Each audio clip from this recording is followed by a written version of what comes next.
I know. Happy to have you aboard again. Hey, Joe. How are you? It's Joe and Joe. Yeah. This tracker's still not working good. I was going to start with a little story as to why the stream is called what the stream is called. And you've kind of just proven it for me straight away. So, thanks. I don't know if you've been following along with the channel over the course of the last couple of weeks. It has been a little stressful. I wouldn't say it's been the most stressful thing ever in the world, but it's been a little stressful. It's been harder to hit membership targets, and the biggest reason for that is because YouTube was a bit fucked. And I thought it was just memberships, and people have told me actually it is impacting some people's ability to even super chat. So revenue's been a bit down. It's not like catastrophically down. Oh no, we're going to have to sell the children. Which is good because John McCardle already owns those. It was just kind of a this is not the greatest at this time of year with Christmas around the corner. We'll be okay, but it's not the greatest. So and then I got told yesterday we'd scheduled the stream, and someone gifted a membership on the stream and said, "Oh my god, it's working! Gifted memberships is working." Because basically what had happened was something YouTube client end had broken with gifted memberships, and so for some people they could still gift like normal. For some other people, when they clicked that little gifted button, they got a spinny wheel of loading death, and nothing ever changed. It stayed there, and they had to refresh the window to be able to watch the live chat again. Right now, so someone gifted and said it's working, and some people could gift on certain accounts and not on others. I was like, oh, apparently it's working, and someone else gifted and went, yeah, it's confirmed it's working. And Joe got all excited, and he was like, what can we do? What can we do? I was like, about what, Joe? He said, well, how can we what targets can we set? I was like, they're amazing. It's the day before payday. Good evening, legends. Good evening, Barrows Forge. Thank you very much for the tea, legend. I was like, it's a day before payday. They've been amazing. They've been incredible. They've supported us. Don't worry about it too much. And then it fucking erupted. So Joe said, well, if they get to 200, I'll let them pick the colour of the custom of the chapter that I'm painting. This is where it came from. I'll let them pick the chapter for the demi company I'm going to paint. Okay. More on that in just a moment because you fuckers are evil. And then I was like, okay, cool. We hit that in no time at all. Literally in no time at all. So then he was like, well, we can do something else. Oh, if we get to 400, Joe was going to organise in January, February, a get-together at Warhammer World and a pub that we will go to in the evening for food. Joe's going to organise it. Right.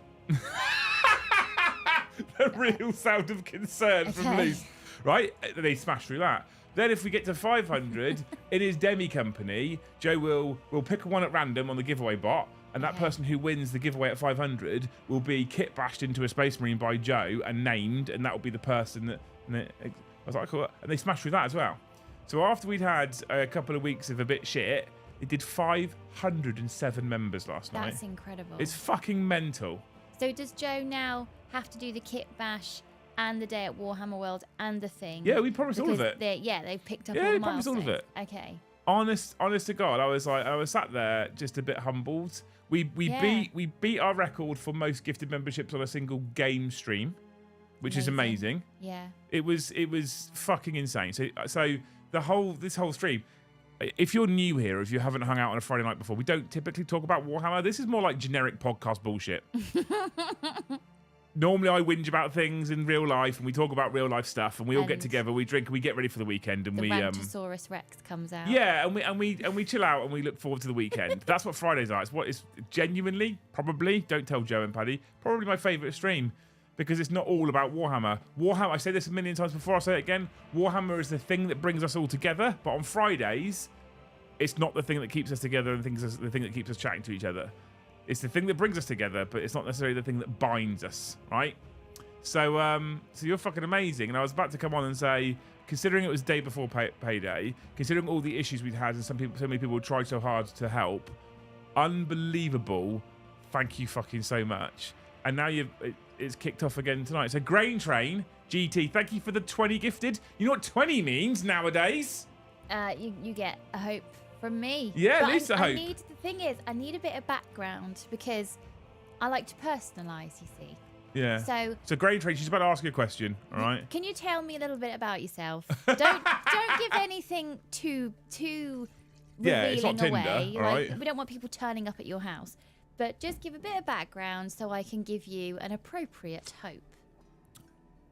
Yeah, so thank you so much for 20 gifted, you fucking absolute legend. Stick Monkey, thank you for the 10 gifted, you beautiful, beautiful Welsh bastard. Thank you. Evan, thank you for the 1. Luke, thank you for the 1. Smeg for Brain, thank you for the 1. And then the Bruni, thank you for upgrading to Jarl tier, you beautiful, beautiful humans. Y'all ready for this? Boo, boo, boo. Boop, boop, boop, boop, boop, boop, boop. We're over halfway to the goal already. Best chat. Best chat. It says it in the, it's immortalising the title now as well. It says it in the title, best chat. Best chat. Immortalising the title. All right. So thank you so much, you unbelievable humans, for yesterday. We're here to talk about whatever you want. I just wanted to say a big thank you. You're all fucking legends. You are all fucking legends, all of you. It's unreal. To receive the level of support that we receive at the size that we are, comparatively with other channels, is daily humbling. I'm just going to pour my tea. So if you all of a sudden need the toilet, there's no subliminal message here. I'm just pouring my It's daily humbling. So thank you so much, you incredible humans. Now, one marine stroke Warhammer based topic I do come to you with tonight, right? And it comes with a plea from Joe. Oh, that's a lovely brew I've poured there, if I do say so. It looks like myself. puddle water. This is an amazing brew. This is going to taste amazing. What a way. This is the best Friday ever. In my dressing gown, fluffy socks, I've just poured myself the best brew. Carry on. Doesn't look good. Carry on as you were. So I come with a plea from Joe, right? So the first membership target that he set, and I think he probably set it a little bit low. Whitey, thank you for the 1 gifted. The first target we set was for 200 members. You pick the chapter that he paints his demi company. And he was looking at doing, originally, I think he really wanted to do salamanders, if I remember rightly. But we threw a couple of options out there, right? We turned up on, we talked about salamanders, white scars, blood angels, etc. And then he said, and this was his problem, this is his fault. I've warned him of this before, but he said, what does chat want to see? I was like, don't ask that question, because they're going to fuck you over. Right? It's why you can't get anyone in the UK to vote on a name for anything, because things end up getting called Boaty McBoatface, right? They do things just to fuck you over. So he asked the question, and there was a couple of suggestions that got put in chat.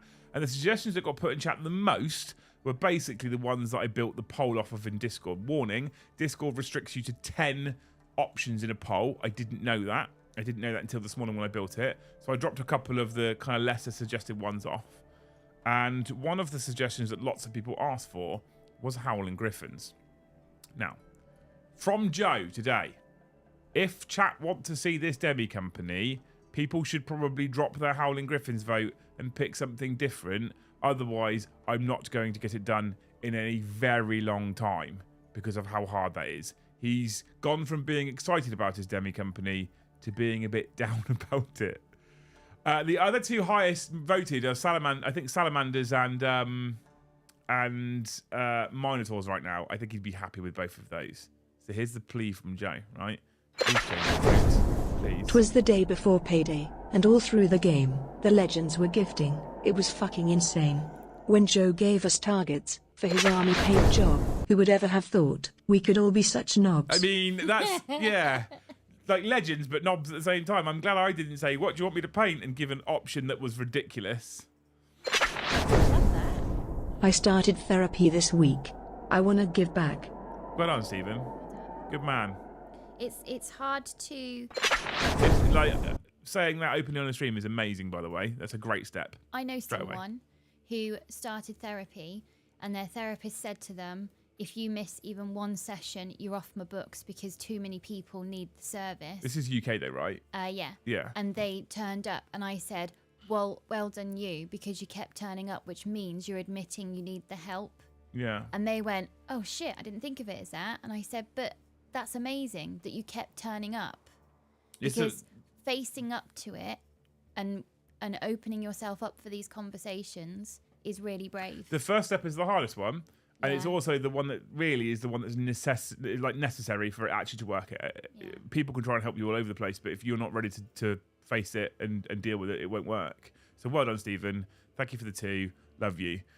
It's because you guys are honest and open, and personally, I love your streams because of how casual they are as opposed to other channels. Thanks, Magic Biscuit. That's exactly what we're going for. Magic biscuit. Literally exactly what we're going for. Stephen Levy then says, I'll change my vote from Griffin's to Sally's. You will become one of Joe's favourite people. Lord Lupercal, hey Liam, sorry I can't super chat. Gift payday isn't until next week, but I was wondering what it was that made you think, fuck it, I'll do Warhammer YouTube channel. Is it what you expected? No. Fucking no. Not at all. It's a good question though. When I started on YouTube, YouTube has been a thing since its inception, since YouTube came into being. It was a thing that I was curious about. I was always kind of curious about it because it was essentially home videos, and I kind of quite liked like acting and stuff at school, and I was in school plays and stuff, but hang on. To be fair, Joe might be a bit down because Paddy, or his dice, basically assaulted him on stream last night. Joe was a broken man. Yeah, he was, yeah. So, thank you, Stick Monkey, for the 5. You're a legend. So, it's not quite a Christopher Sanford Police Station Gloucester poem, but, you know, it's good. So I liked to do like school plays, acting and stuff like that when I was a little boy. But I was like judo, rugby, join the army, and there's a stigma attached often, especially in my local area at my age, to things like acting and all that kind of stuff and drama and what have you. So I never really sort of pursued it. So when YouTube sort of burst onto the scenes and started to grow, and there's an opportunity to create home content essentially. Home video content, I was like, oh, that's interesting. And I was always interested by it. And when I started YouTube, I actually didn't start with Warhammer at all. So I started YouTube with video games, if you remember. Battlefield, to be precise. And that's because one of the YouTubers who I was watching the most at the time was a guy called Jack Frags, still on YouTube, still making videos, puts a video out every single day, 4-point-something million subs. Incredible content creator, incredible at every fucking video game he plays, annoyingly so. Just seems to be a very nice guy as well. I also know people that know him who say that he's just a very nice guy. And he inspired me to try and make content with YouTube by just filming shit that I'm playing on video games. And that's how I started on YouTube. Didn't start with You all have become one of my favorite Warhammer streamers. I have been trying to turn up for every stream. Really got me back into Warhammer again. Amazing. If we could just do an hour and a half of you saying nice things about us you guys. and paying to do it, that would be great. Right? I'd settle for vote change if Joe paints himself as a Howling Griffin. Amazing. So I tried the video game thing. I realised a couple of things. So what I was doing was I was capturing content via an external capture card from my PlayStation, putting it into my laptop and trying to edit it. There's a few things I learned very, very quickly. One, I had no idea about editing and was therefore completely dogshit at it. And over the course of the last 10 years, I've done a lot of learning about editing to be semi-okay at it. Guess what? You'll probably notice that most of my content is live. You know what you don't have to do with live content? Edit it. You just have to live produce it, right? Because I'm still not that great at editing, and I don't do things the quick and easy way, because I'm like, when I learn how to do a thing, I'm like, that's how I do the thing. Sorry, chat. That's how I do the thing. I was just talking about live production value, right? That's how I do the thing. And so people can go, you quickly do it this way. It's like, yeah, but this is the muscle memory. This is the way I've learned to do it, right? I see. So, So I wasn't very good at editing. I'm also not particularly good at playing a game and then engaging and thinking about like at the time, because I wasn't a content creator really back then. At the time, I wasn't good at playing a game and thinking about the fact that at some point someone's going to be watching this and I need to say some words, like that explains what. Like you have to always imagine someone's listening, and I wasn't very good at it. Now, having done it for years, we're better at it, but at the time, not very good at all. So it was a bit shit, to say the least. And I was like, I kind of enjoy the learning, and I kind of really want to put stuff on YouTube, but this ain't it. And so what happened was we had our second child. And when we had our second child... Sorry, Carl. Lucy's the best one until she does that. Yeah, no. When we had a second child, Lucy and I basically booked shift as to who was going to do what feed and when. And I'm a late to bed, late to rise person, and Lucy's an early to bed, early to rise person. So it kind of made sense. I would do the late night shift, go to bed at like 2 in the morning, 3 in the morning. Lucy would then get up early, do the early morning shift. I'd stay in bed, and it worked for us really well, right? Yeah, it did.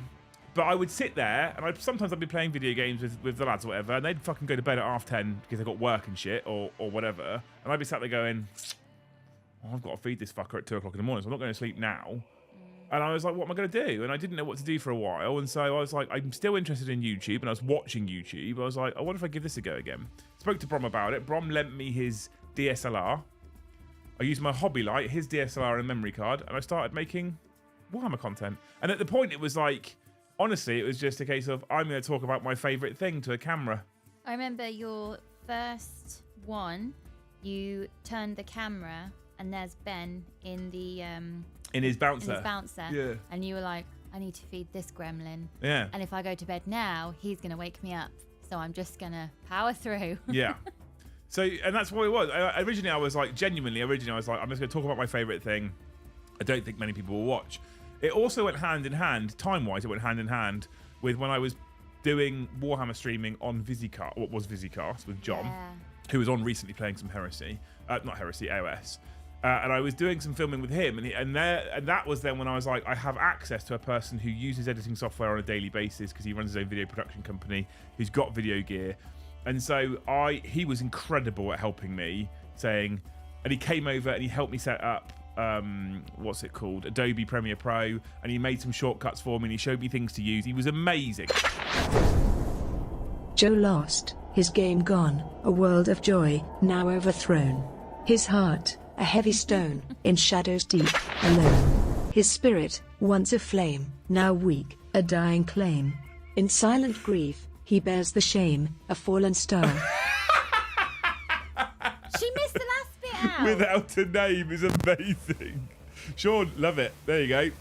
They're very poetic. We've got a poem contest going on. I'm loving this. Yeah.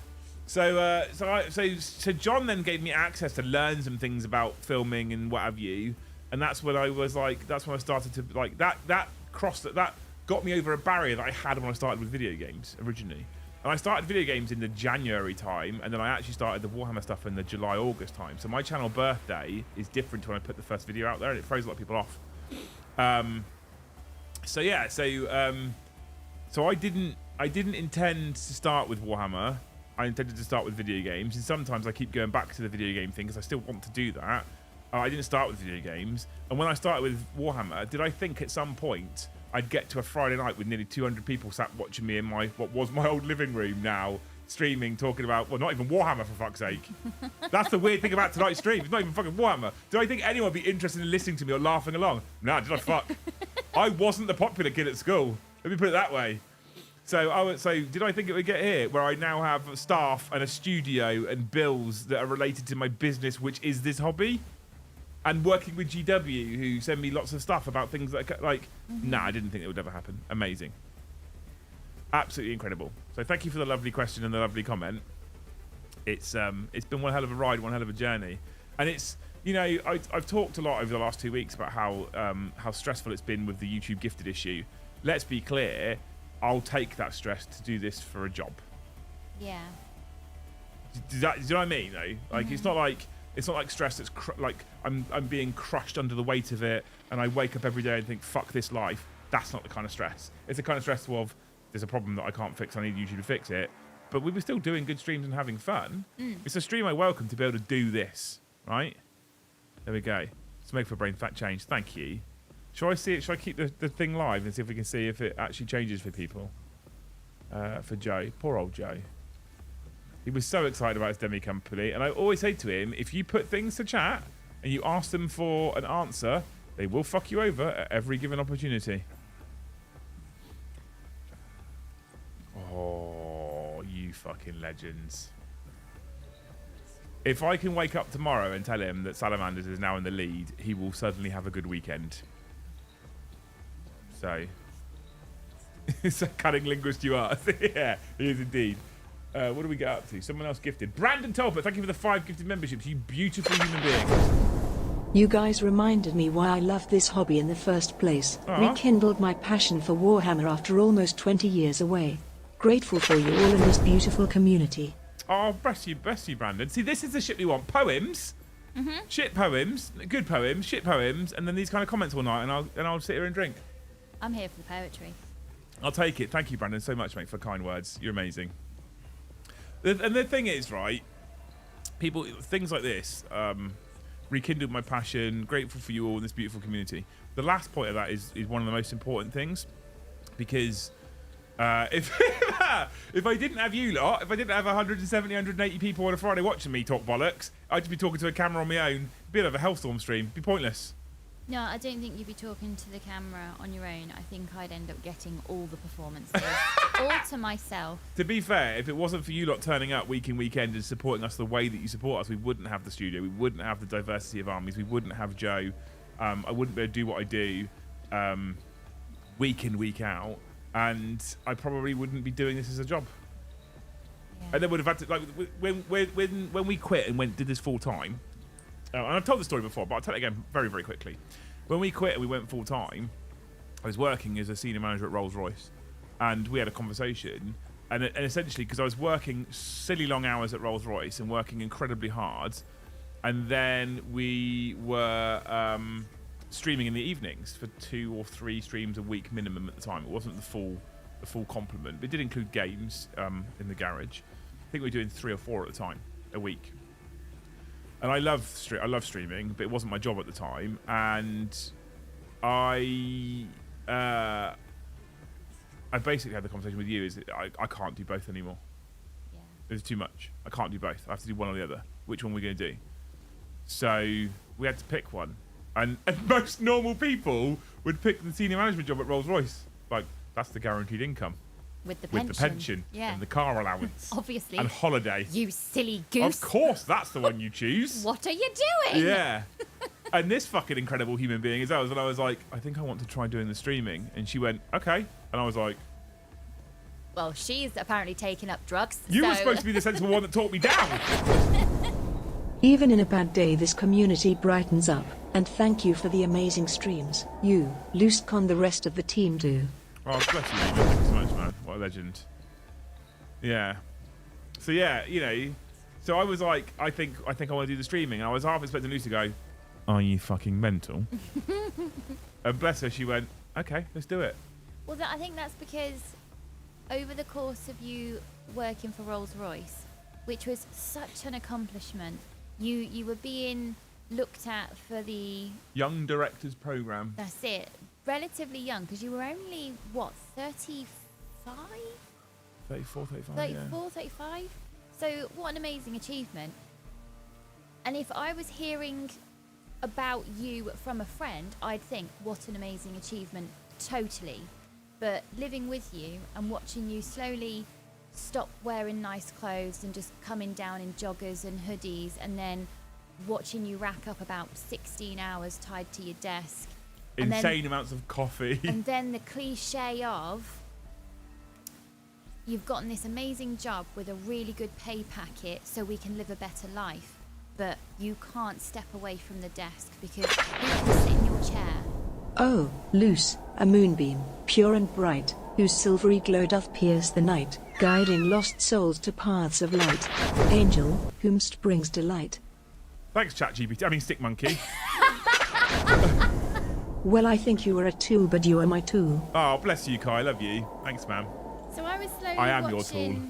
I was slowly watching what I think was tiptoeing into the realms of burnout / Is Luce got a mic? Well, hang on. Is Luce got a mic problem? Stick Monkey. Can she reinsert her XLR? It's looking fine, my end. Don't touch it yet. I can't. Right, hang on. Can you? Sean, that's a very personal question. When I to say, can you reinsert my XLR? when I say, can you pull it out the bottom and then clip it back in? When I Yeah. say, okay, now.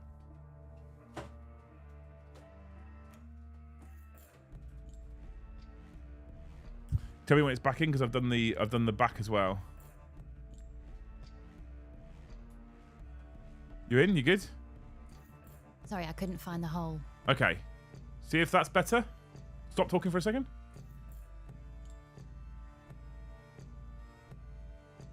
You've got a little bit of a noise floor there, but it's not the best. It's not.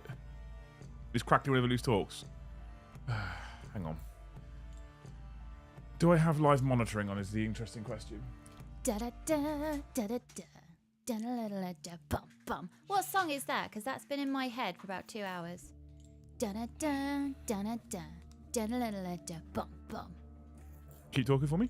Da da da da da da da da da da da bum bum. So I'm not getting any crackling now whatsoever. Is that better? Hissy as fuck, crackly whenever Luce talks. That'll be when you hug the cable, I reckon. Watching you streams brightens my day. Who is playing who next week and which armies are being used?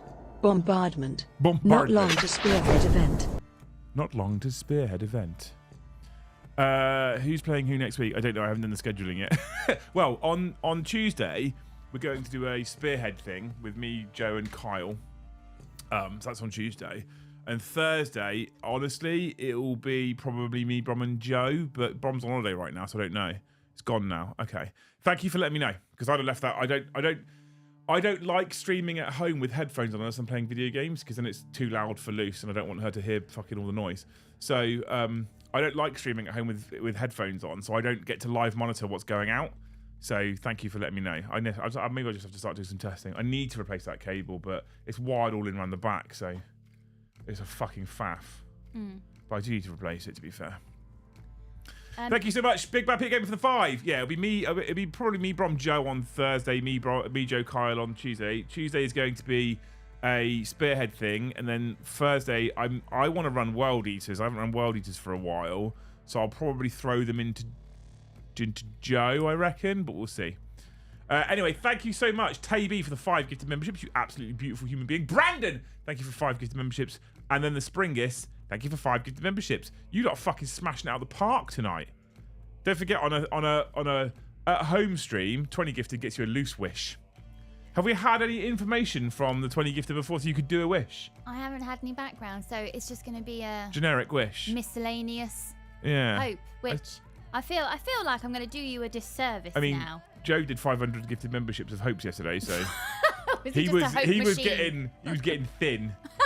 I hope you get invited to artificially inseminate a bull. Was one of them? What? No, a cow. Well, I don't want to be invited to that. Yeah.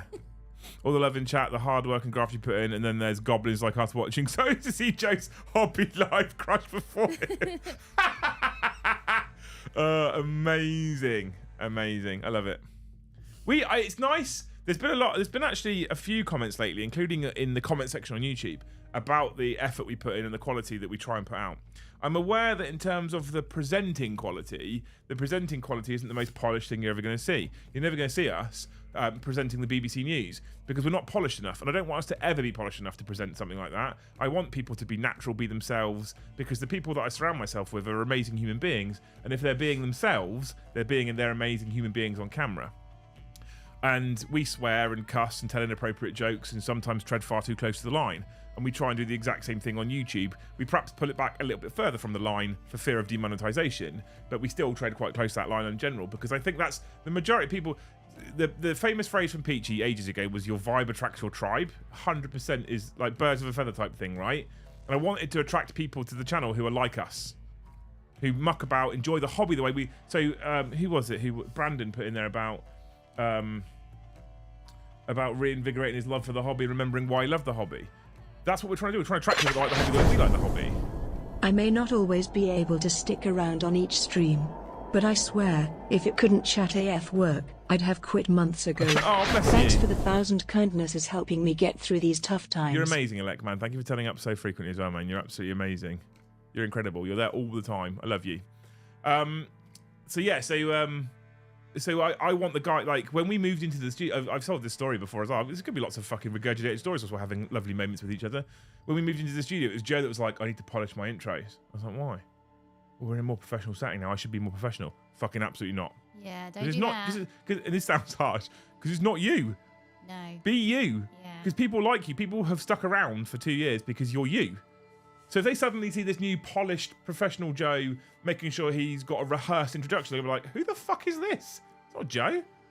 So don't do that. Yeah. I hope you don't present the BBC. Might get demonetized. Yes. You'll never present BBC News as you're not a pedo. Facts. We're here because you're who you are. Thanks so much. That's a lovely comment. It's like an incredible comment as well, by the way, to say that.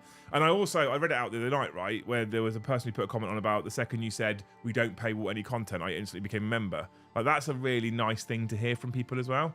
Because I have these theories I have these like business strategies or YouTube strategies that I come up with, and sometimes I talk about my strategies with other creators, and sometimes when I talk about my strategies, they look at me like, you're fucking mental. That doesn't work. Because you look at the people like the Tactics, Tabletop Tactics, Mini Wargaming, etc., who have heavy paywall models. And all power to them, it works for them, right? That's fine. Heavy paywall models. And we've come along and gone, let's lift the paywall on everything. You guys remind me of Bert and Ernie. Who's Bert and Ernie? Are you joking? Oh, from the Muppets. Sesame Street, I think. Yeah, same, innit? Same. What, me and Liam is Bert and Ernie, or Liam and Joe? Because one of us is about to be very upset. Yeah. So I've had conversations with other big content creators where they're like, what, do you do anything like this members only? I'm like, no. Oh, you can see them like, I don't understand. Big yerp. Big yerp, Joe. How's it going, mate? How are you doing? Are you driving somewhere long this weekend? But yeah, people like look at you like you're absolutely mental, and I'm like, I think this strategy works. I think giving you the product and saying you tell me the value is a complete flip on. Oh my god, rant time. Okay. Actually, we're on the hour. Do we do your news story first, or do we do loose news first, or do we do the rant first? I think loose news first because it's on the hour, isn't it? Bam, bam, ba bam. Oh god. That's the jingle. Is it? Are you ready for it? Let me get my words. Is that BBC or ITV's news jingle? We could just do Eat the Rich, because I did it. Da da da da da da da da da da bum bum. Go, news bulletin. That could work. No, I don't think so. The bum bum. The bum bit It's works. it's like EastEnders with the dush dush. The dush, yeah. The dush dush. Are you ready? Dush. Are you ready for loose? Are you ready for loose news? We brought this new feature in. Loose news on the hour. Loose news. 9 o'clock. Time for loose news. Lidl's Love Hour, watermelon included. Oh, is that the title? And you want me to come off the voice for after the title? Yeah. Right, I'm with you. Okay. So what's Lidl's Love Hour? Discuss. Watermelon included. Yeah. That doesn't give us the story. So I'm going to tell you the story. Right, okay. Brian Garrett, thank you for the 5 gifted memberships. This Go is on. what we do. The headline grabs you, babe. Okay. Bam, bam. Okay. This one's not from today, because today's news apparently doesn't get printed today, despite it being talked about at 6 a.m., 7 a.m., 8 a.m., last time at 9 a.m., and then at 6 p.m., 7 p.m. But I digress. Apparently, Spanish supermarkets have, in the past 3 months or so, run out of pineapple. Because people are doing their shopping in a certain chain of Spanish supermarket, and they're putting their pineapple upside down in their shopping trolleys. And then if you go to the wine aisle in the shopping trolley and you bump the trolley of someone else who has an upside down pineapple in their trolley, then it means you're interested in a date. And then if they have a lettuce with the pineapple in the shopping trolley, it means they want a quick fling. But if they have confectionery in the trolley, it means they want a long-term relationship. And Lidl, not want to miss out on a promotional opportunity, have said, we're going to do the same thing, but with a watermelon. So if you go to a Lidl supermarket between 6 p.m. and 7 p.m. and put a watermelon in your trolley and go to the wine aisle, it means you're looking for love. Adam Johnson, loose, taking the new out of news. Never change. We'll call it the olds. That seems like a faff, by the way. Just download fucking Tinder. But isn't it interesting? People are coming away from digital. Dating in 2024 is stupid, says Tony. What happens if you're the unfortunate soul that's just bought a pineapple and You're probably not going to put it upside down in and a the trolley lettuce? if you I don't actually think want about how to I put my use it. pineapple in a trolley. I just chuck it in. But if it's upside down, that's intentional. Why is there an upside down pineapple in your trolley if there's really not much else in the trolley? That seems like faff. You just place it in. The only way you'd chuck a pineapple in the trolley is if there's already a mountain of stuff that it can sort of lean against. Cypher says, I'm dying single. This is yet further proof, by the way, that the Spanish are mental. Mental. So that news story was from... Oh my God. Waiting with bated breath. Oh, yeah, baited. Okay, not 3 months, 3 weeks. I'm getting closer. 3 weeks is relatively... Okay, all right, that's much better than fucking sometime in March. Okay, we'll take it. We'll take it, right? We'll take it. But it was so bad that the police got called to one particular Spanish supermarket because there was a bit of a ruckus going on in the wine aisle. I'm in trouble. My mouse needs charging because I haven't charged it for ages, and I need to do my updates for members as well. Thank you so much, Brian, for the 5 gifted up to 79. You're a legend. What a hero. That's interesting news. Right, I want to do a bit of angry ranting. I'm in a good mood today. Okay. But something today nearly really pissed me off. Oh. You know, because you experienced it with me. Oh, yeah. So I'm going to go back to what we just talked about in terms of like we don't paywall content, right? I feel like it's a change in the modern day way of thinking, but I feel like I present you with the product, you then pay for it and tell me how much you think it's worth. Loose. Why is there an upside down pineapple in a cake? That is confectionery and pineapple. You're the baker. So I'm looking for a long-term thing. I'm not a flash in the pan. I'm in it for the long haul, the nitty-gritty and everything. Thank you so much, Joe, for the $10, man. What a legend. Right. So, like I said, right, we put the product out there, and then you tell us how much you think it's worth with super chats, memberships, gifted memberships, right? And maybe you think it's worth a $1.99 subscription, and maybe you think it's worth a Thane ship. We haven't had a new Thane for a while, by the way. Just throwing that out there. Maybe you think it's worth a Thane ship. Maybe you think it's worth a Thane ship and gifting memberships. Maybe you think it's worth a Thane ship and gifting memberships and super chatting. It's entirely up to you what you think the value of the product is. We just keep making the product in the hope that people think it's worth a lot of money, and then they keep showering us with money so we can keep making the product for more people. Okay? And I feel like this is kind of like an old-fashioned way of doing business now, and I don't like the fact that it's become old-fashioned. And what do I mean by that? We had a favourite kind of fast food joint in town.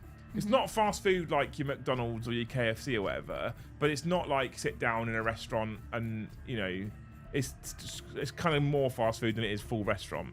Yeah. It's essentially a diner, right? We have this place that was a diner that we've been to loads. We use it quite a lot. And typically, historically, when you go to a restaurant, chat, how does it work? Right, it's quite simple. You walk up to the front. If you haven't made a reservation already, you walk up to the front of the restaurant and you stand by the sign that says, please wait here to be seated. Okay, cool. Perfect. Okay. Right? And then they take you to a table and they sit you down and they hand you some menus and then they ask you if you need anything specific and they go away. They'll come back a bit later and then ask you what drinks you would like and you order your drink, right? And once you've ordered your drink, they then fuck off and they come back. They get your drinks for you. Right? Because I'm sat at a table in their fucking joint at this point. They get your drinks for you. They bring your drinks back. Are you ready to order? And you say, yes, or you've got loose with you. No, not yet. I haven't even looked at the menu that's been sat in front of me for 15 minutes. So off they go. And they come back 10 minutes later and say, are you ready now? And Lucy's like, yeah, I'm going to order fish and chips because that's what you always order. Yeah. But not at this place because it's a burger joint. Right? Anyway, that's what normally happens.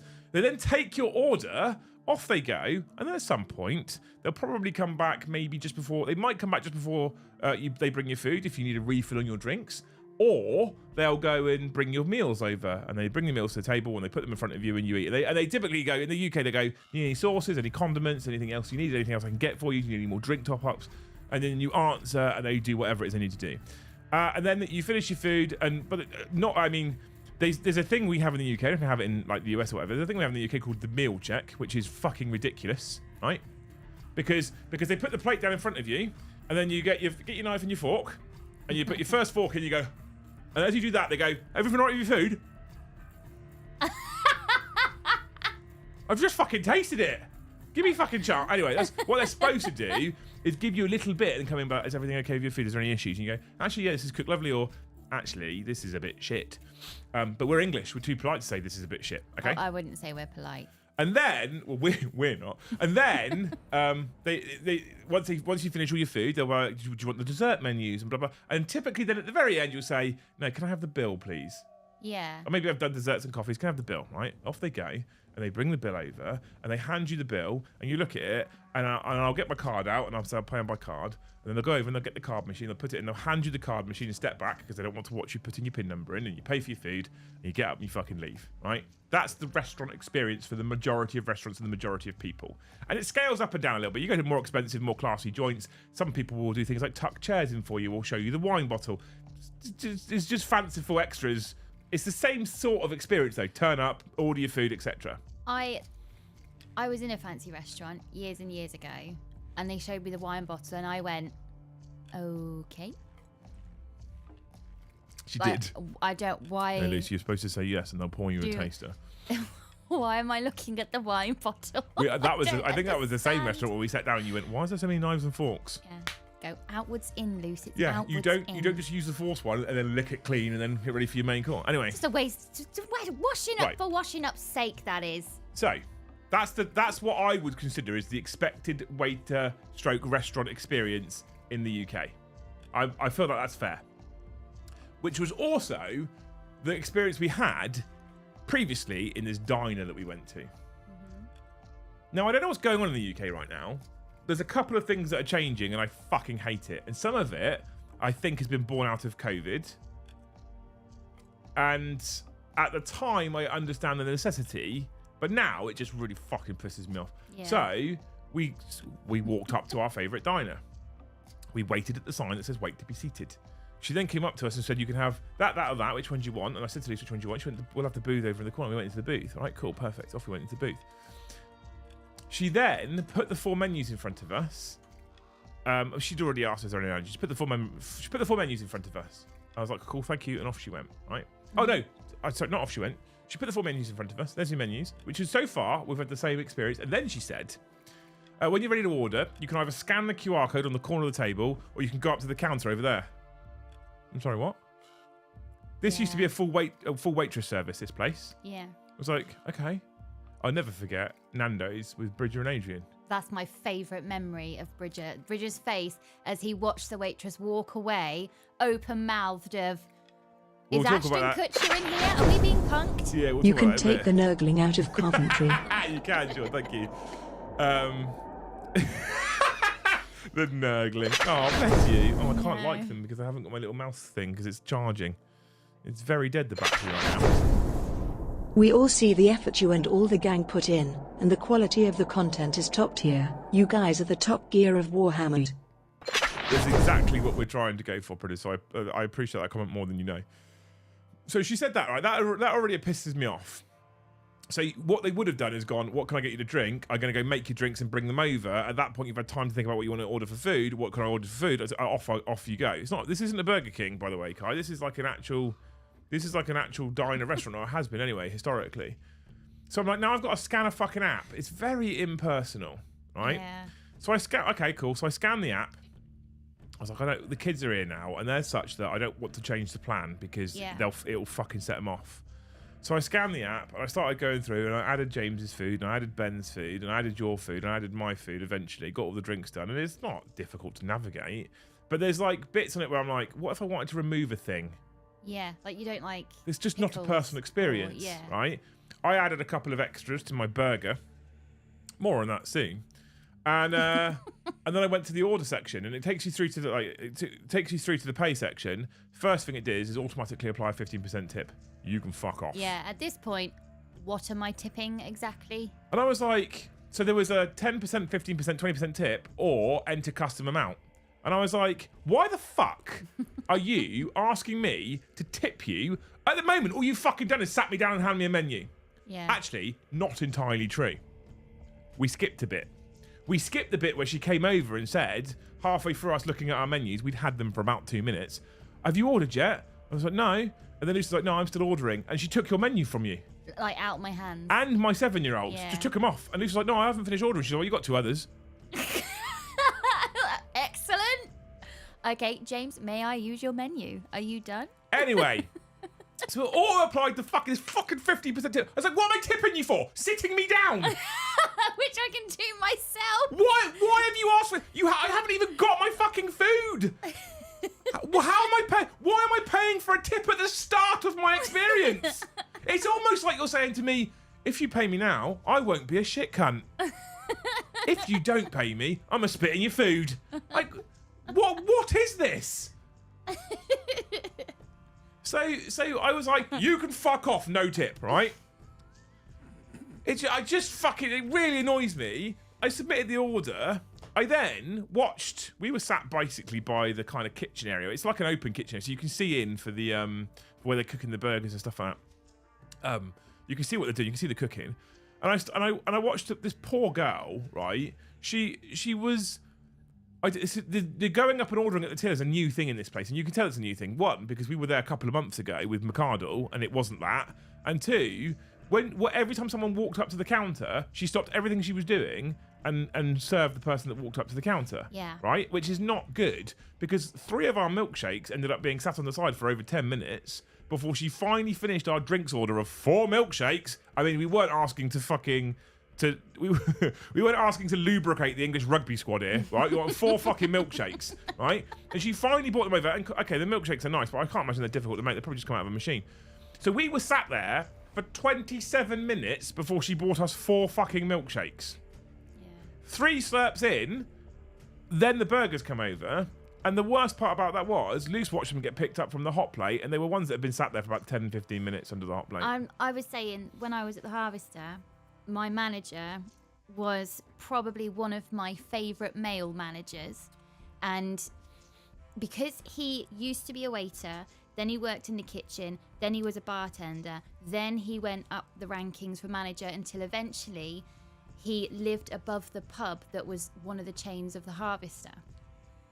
And he would stand by the hot plate. If he spotted food that was there for more than 5 minutes, he'd stand by the hot plate and see which waitress comes up, tail between her legs, to claim the food and be like, I'm really sorry. There was a situation. There was a baby crying.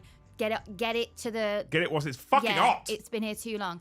And if it's there for 10 minutes, you can hear him tap his clipboard with his pen, waiting for the waitress to come and claim the food of, this is the second time you've done this. Now, what we should have done in seriousness at this point, and this is what we should have done, and should have, would have, could have, but what we should have done at this point is been like, those burgers have been sat there for fucking 50 minutes under a hot plate. You can fuck off and you can make them fresh for us. Because it's not a cheap place. It's not the world's most expensive, but it's not a cheap place. The problem is we have quite neurodivergent children. And if they get their food put in front of them and then it gets taken off them again to go and cook fresh and put back in front of them, we're going to have a fucking meltdown. So unfortunately, Luce and I then have a battle between morals, because this is taking the piss, and I need to make sure my children are coping. And thankfully, those two are dustbins and they'll eat fucking anything. So I tried to explain to my eldest after we got back home that the service was dog shit. He was like, I don't know what you're talking about. My burger was lovely. I was like, it's not. It's just you're a dustbin and you'll eat anything. Yeah. I think sometimes if I wrapped a dog shit in bacon and put it between burger buns, you'd probably eat it. So, so anyway, the food was a bit shit. We didn't see another person. They didn't come and meal check us. They didn't ask any questions. They didn't see if we needed sauce. They didn't see if we needed any help at all. And we left. We didn't speak to another person. So our interaction was, here's your seat, order on the app. Have you finished ordering? No, cool, I'm taking your menus anyway. And here's your burgers. That was our interactions. And I sat there and I was like, I'll hold my hands up. Historically, I was a heavy tipper. And Lucy used to shake her head at me quite a lot because I tip people and she's like, they've just done the bare minimum. Because, you used to be a waitress. Mm-hmm. she was like, they've just done the bare minimum. I was like, yeah, but my food was good. The service was good. She's like, yeah, the service was good, but it's what's expected. That's the job. It's not like above and beyond. And I'm like, yeah, but they're on fucking waitress wages. And I was a heavy tipper. I've discovered, and I didn't think about this till the other day, I've basically stopped tipping everywhere. Yeah, I hate the tipping culture. My favourite male manager, again, he said, you should never expect the tip, but they should always expect good an service. Experience. Yeah, a good service. I was like, I couldn't, how fucking angry I would have been. I was angry anyway being asked for the tip, but how angry I would have been if I'd have paid a 50% tip and that was my experience. Yeah. Fucking hoofing. And now, all this, automatically expecting a tip. It's like ordering on fucking Uber Eats or Just Eat nowadays. And you put your order in, it goes, you can tip your driver. No, you're fucking paying him. It's his job. Yeah. Here's my biggest fucking rant about this whole thing. Why am I tipping before you've completed the service? Yeah. Why am I tipping you? Do you want to tip your driver? I've just ordered. I don't know if it's getting here yet. All this does is force me back into the kitchen, which I love cooking anyway. Get in that kitchen. So it's really not a problem. But whenever I think I'm going to organise for the boys to have a sleepover at Grandma and Granddad's and I'm going to pay for dinner for Liam. My 12-year-old says Liam is an effing legend. Yes, I watch with my kids. Screw your judgments. I mean, I put an 18 certificate on the thumbnail nowadays, Brian. I can't be held responsible. What you do with your children's up to you. But all it does is force me back into the kitchen of, yes, home cooked costs less than going out, obviously, but there's no experience, there's no service, and actually I could probably cook a burger in my underwear and he'd have a better time than going to a posh restaurant. But I don't understand. I don't understand. So I do understand tipping. I get tipping. Yeah. Right? And I've been to places, more often than not, I hate to say it, more often than not in the US, I've been to places where the service is fucking exceptional. Well, and it might be that it's not actually that exceptional in America. It's just exceptional compared to the grumpy, miserable cunts we have here in the UK. But considering my experience and what I'm used to, the service that I've had often in the US is fucking exceptional. And so I've tipped. And I remember going to Arizona when we were out with the army and going into a bar and being told by a guy at the first bar I went to, go into this bar, speak to this person, call him French, he'll laugh because he'll realise that you're British. Blah blah blah blah. Here's how you start the conversation, the banter. We had a right good conversation with this guy. He really looked after us. I tipped him incredibly heavily, and we were there for 3 months. And fuck me, did that guy look after us for the rest of the 3 months? Right? It was absolutely insane. The service was immeasurable. You're like walking up to a bar, 8 people deep, and he looks at you, and goes like, "Liam, 2 secs," and you're like, and then before you know it, you stood there in the queue, and a waitress turns up with your drinks. There's a drinks order, like. Fucking hell! That's exceptional service. Magic alcohol lady. That's exceptional service, though, right? You've seen me 8 people deep and sorted my drinks. The only tip I give generously these days is the tip I give the missus. Just a tip, though, right, Kai? Thanks for the dude. Sean, I don't know if yours has got stuck. Oh no, she's got it. QR codes at restaurants annoy me. I do tech all day. Let me tell a human what I want from a sheet of paper. Yeah, how can we go to these QR code tech ways where they're going, what's your tip? So restaurant experiences, we've come away from this, but it should be like, so have you decided what you'd like to eat? Yeah, can you tell me about this dish? Like, what is it? You did it last time we went to Wagamama's. You asked her, and she was able to tell you, like, well, actually, this one's a bit more spicy, this one's a bit more this, and this one's a bit more this. Yeah. And so I remember I've watched, a bit sad, I know. I've watched a number of like Ramsay's Kitchen Nightmares, right? And he's drilling the fucking waitress that when someone sat at the table says, what's this dish like? What do you recommend? You have that conversation and she can go, well, actually this dish, which is written in a bit of a fanciful name, is actually quite spicy. And some people, like my dad, for example, will be like, I'm not really into spicy. She's like, well, it's probably not for you then. And you have that service, right? And when you quiz them on the menu and they know every single fucking item on the menu, you're like, that's good service. You're working your way towards a decent tip. Do you know what I really miss? Clip on X of a delivery driver handing a food order over and waving away cash, walks away embarrassed. Reason she refused? There was a note in the bag saying notice on the app you didn't tip. Lucky I didn't mess with the food. What? So basically, a delivery driver turned up, and the person that she turned up to, or he turned up to, she turned up to, offered cash as a tip, and she said, no, I don't want it, and walked away embarrassed, having refused a tip. The reason why she was embarrassed is she'd already written a note and left it in the bag that said, notice you didn't tip on the app, glad I didn't mess with your food, or lucky I didn't mess with your food. Oh my God. It's fucking shocking. But it's this, we're going to give you less service, we're less human interaction, less service. We're now assuming you'll pay us a tip. Fuck, and what's 4 fucking burgers and chips and milkshakes for a 7-year-old and 11-year-old and me and you was 80 quid. I know. Pay your fucking staff more if you want me to tip them. And that's when I tot up in my head, I could have made this for this amount of money in the comfort of your own home. And then I'm at war with myself of, but it's good to take children to restaurants so they learn how to behave in restaurants. For clarity and for reference as well, I am absolutely not against tipping at all. I like to tip people, especially those that deserve it. I specifically like to, I used to always, if we're going out for food, I always made sure I had cash in my wallet because I was like, I don't want it to go through the till, I don't want it to go through the company, I want it to go to my specific server. Yeah. I want my specific server, who I think has earned the tip, to have this cash. That's it. That's what I want, right? I don't even bother carrying cash anymore because service is always shit. And this new shitty fucking this new found culture of you tip before we've even done our job. And it really fucking annoys me. It really fucking annoys me that people also, I've had people say this, yeah, but if you don't tip, what if they fuck around with your food? Like, that should not be a thought. No.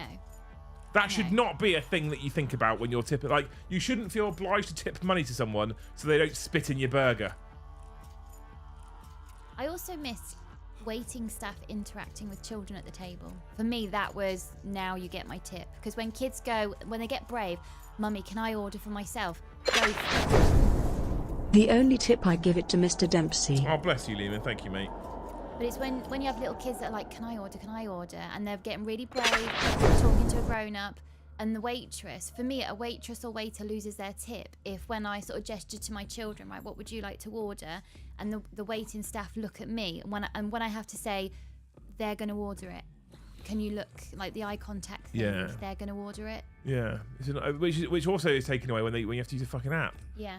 Right, anyway, Cooney, thank you for 5 gifted memberships, you beautiful human being. I saw you pop up in chat, but I don't see what you say, so I didn't see what you say. I know you're probably streaming right now, but thank you so much for the 5 gifted. You're an absolute legend. John McConnell, thank you for 20 gifted, specifically considering the naughty bastard said that he did that on iOS, which is very naughty. But I also gifted to Art of War on Wednesday on iOS because it was when YouTube memberships were still broken and it wouldn't let me gift on anything else. I was like, there's no way I'm not gifting on a John stream, so I gifted on iOS. So I feel like we're even there, John. Although I gifted 5 and you gifted 20, that's a you problem. All right, showing off. Morning Hammer, thank you for 5 gifted memberships. At TGI as the tip is on the card machine, I asked the waitress, do you get this or not? She said not really. I said no and got some cash out, handed it to her directly. The manager so pissed off, lol. Because so I had friends who used to work for Fridays, the manager just takes some of the tip. It's like Joe asking us to gift and super chat before he's rolled his first dice. Absolute fucking grass neck on the lad. Yeah, but you've already watched his intro, Stick Monkey. That's entertainment enough, right? Here, take my tip. Just the tip. Thank you so much, Dave. It's one of those things that really got me. I don't like this new tipping culture we seem to have developed in the UK anyway nowadays. Nowadays, everything's ordered over an app or a QR code, and now tips are assumed and it's part of the apps and the QR code have been born out of laziness. Apps are because people get food delivered to their house. The QR codes has been born out of COVID, right? Trench said, I went to a Starbucks drive-thru a week ago, ordered our drinks, and at the last window they couldn't accept cash. Drove off empty-handed, not accepting cash in 2024. What the fuck? Yeah, it's that's the way we're going, I think, though. I will be really sad if cashless society happens. I'll be sad if cashless society happens, but I do think it's the way we're going. I do think it's what's going to happen, because what happens when you remove cash is I don't want to sound like some mad conspiracy theorist because that's not me. When you remove cash, you increase control. That's what happens. Where my mind goes to is all the pensioners that's maybe their one trip out the house a week to go to the post office and get their pension. In that 1 week, they've gone outside, they've maybe had a wash. And I don't want to get rid of cash, right, to be clear. Yeah. But do you get irritated by certain barbershops in the local area when you think there's no way that money's going through the books? No, because it's not my business. I honestly don't care. You don't care that some people will make a shit ton of money and pay 0 tax into the system? It doesn't bother you at all? When you frame it as a barber who's on his feet all day, not getting paid very much, then I find it very easy to not be bothered. When you frame it as you just have, that's probably not a barber. Not one that I'd visit anyway. No, well, quite. You know. We all have to draw our line in the sand. Absolutely we do, of course we do. And every time I paid cash, if I question them, I'd drive myself insane because I pay with cash on almost everything because I like cash. I hate it. But anyway, that aside, I used to carry cash just for tipping. I don't anymore. Not at all. Because I don't feel like I don't know the last place we went to where an individual earned a tip. Oh no, I do. I lie. I do. I prefer QR codes sometimes, as I'm antisocial sometimes. Yeah, I get it. I get having the option, Lehman, but like giving you options different to Yes. that's how you order now. If we went there and they said, would you like Table a service. table service, full waitress service, or do you want to use the QR code? I'd have been like, waitress service, please. Yeah. I'm trying to teach my boys. Give me the option. Yeah, absolutely. I taught a course at the same venue as Shake, Battle and Roll today. Service was FK'd because board games and wizards. Wizards take the tips. Mad. Spot pedal. Thank you for the 5, dude. What a legend. I was walking down the road and this guy jumped out from behind a rock and says, "Bro, can you tip me? Here's a QR code. I need you to fund my academy I just signed up for with no money." I thought, bargain. Fucking start that guy. Incredible. But yeah, give me the option at least, and then people like Lehman are quite happy. They can go, actually, I fancy the QR code today. I'll just do it myself. And then other people can go, no, I want the table service. But this whole mantra of tipping before the service has actually even started is horse shit. Yeah. That needs to stop. That's the thing. I don't even care about the digital tipping. So I saw someone earlier say, the second I get offered to do a tip on a computer, so essentially like on a device, I'm saying no. I get it. I would rather give cash. But it's this whole, you've ordered your food. We've done nothing else but sit you down yet. You've ordered your food. What's the tip? No. You earn the tip and you haven't earned it yet. And I don't want your level of enthusiasm or effort to scale based on what I've tipped you. That's not how it should work. Yeah. The last place we went was when we went out with Adam and Emma for food at that country pub. And we had that. She was fucking incredible. Yeah, she was really great. Good. But that's an old country pub in the middle of nowhere. And before we tipped her, because we tipped her at the end of the night, she waived the coffee fee. Give us free coffees. What was that for? Was that because we were a nice table? Or because we were a nice table. Yeah. Because we were good. Because we were really nice and kind and patient with her. Because they were busy that night. She had a table of 20. And we were patient. So she gave us free coffees. Guess what? She got a fucking tip. Because good service. Yeah. It's a shame, isn't it, that you have to go to the back and beyond for some random country pub that's probably family owned, so no chain. Yeah. And then you get the good service. Yeah. If you get good service, guess what? You'll get a tip off me. But you're not getting one at the fucking start of the night or the start of the experience. Yeah. That's not how it should work. There's my little rant. It's taken half an hour. But it's just something that's really getting to me lately. We talked about it a little bit on the stream in the past, but today just bubbled over. I was like, a 15% tip on an £82 bill before I even know if it's any good. And at the end of the experience, actually, it was one of the shittest experiences I've had in a long time. Yeah. And you had the audacity to auto-select the 15% tip. Fuck off. You've already mentioned it, but I wish we could be the family to say, right, boys, coats on. I'm not being strong-armed into a tip. It's like you ordered... We'll go because of the boys, you ordered McDonald's the other week, didn't you, on Just Eat or something? It's like a bagging fee, and... Well, there's a little eye in a circle where you can click on it to be like, what the fuck is this now? And one of the tips that I could opt out of said something like, this is to ensure that your order is correct. That's your job. Yeah, that's in your job description. Back to work. Thanks, Guy the Laugh, as always. Thanks, Brandon, for the 2, you legend. What a hero. And then there was another tip that was a bag fee. Well, how else do you expect to get the food here? So I paid him a £6,500 tip and he delivered a succulent Chinese and left a note in there saying, "I am glad you agreed to fund my academy so I didn't mess with your food." I was like, bargain. Fucking hell, guy. You're such a dick, I love it. So how else do they expect to get the food here? Because the whole point of the bag fee in the supermarkets was to encourage you to bring your own. I want to phone up, like, don't charge me the bag fee. If you come here first, pick up the bag, go back there, bag it up, bring it back. Why am I being charged for the bag? I don't understand. How are you planning to hand over my food? And then there was delivery fee. Fine, that is what it is. A discretionary service charge has been added to your bill. It's probably the worst. This service charge is the one, the title service charge really fucking grinds my gears. Really grinds my gears. What do you mean a service charge? Yeah. Do I have the option of coming in and helping myself? No. So why am I being paid why am I paying a service charge? Why am I paying for you to do your fucking job? Yeah. That's what your wages are for. And I wouldn't mind the service charge if the food was dirt cheap. But it's not, everything's just gone up. Yeah. And now there was something on Facebook I saw the other day where they compared a McDonald's meal from the 1980s to a McDonald's meal today and how it's not actually the same food anymore. So the price is going up, the food's getting worse. Food in general is just getting worse. That's the part of the problem, though, isn't it?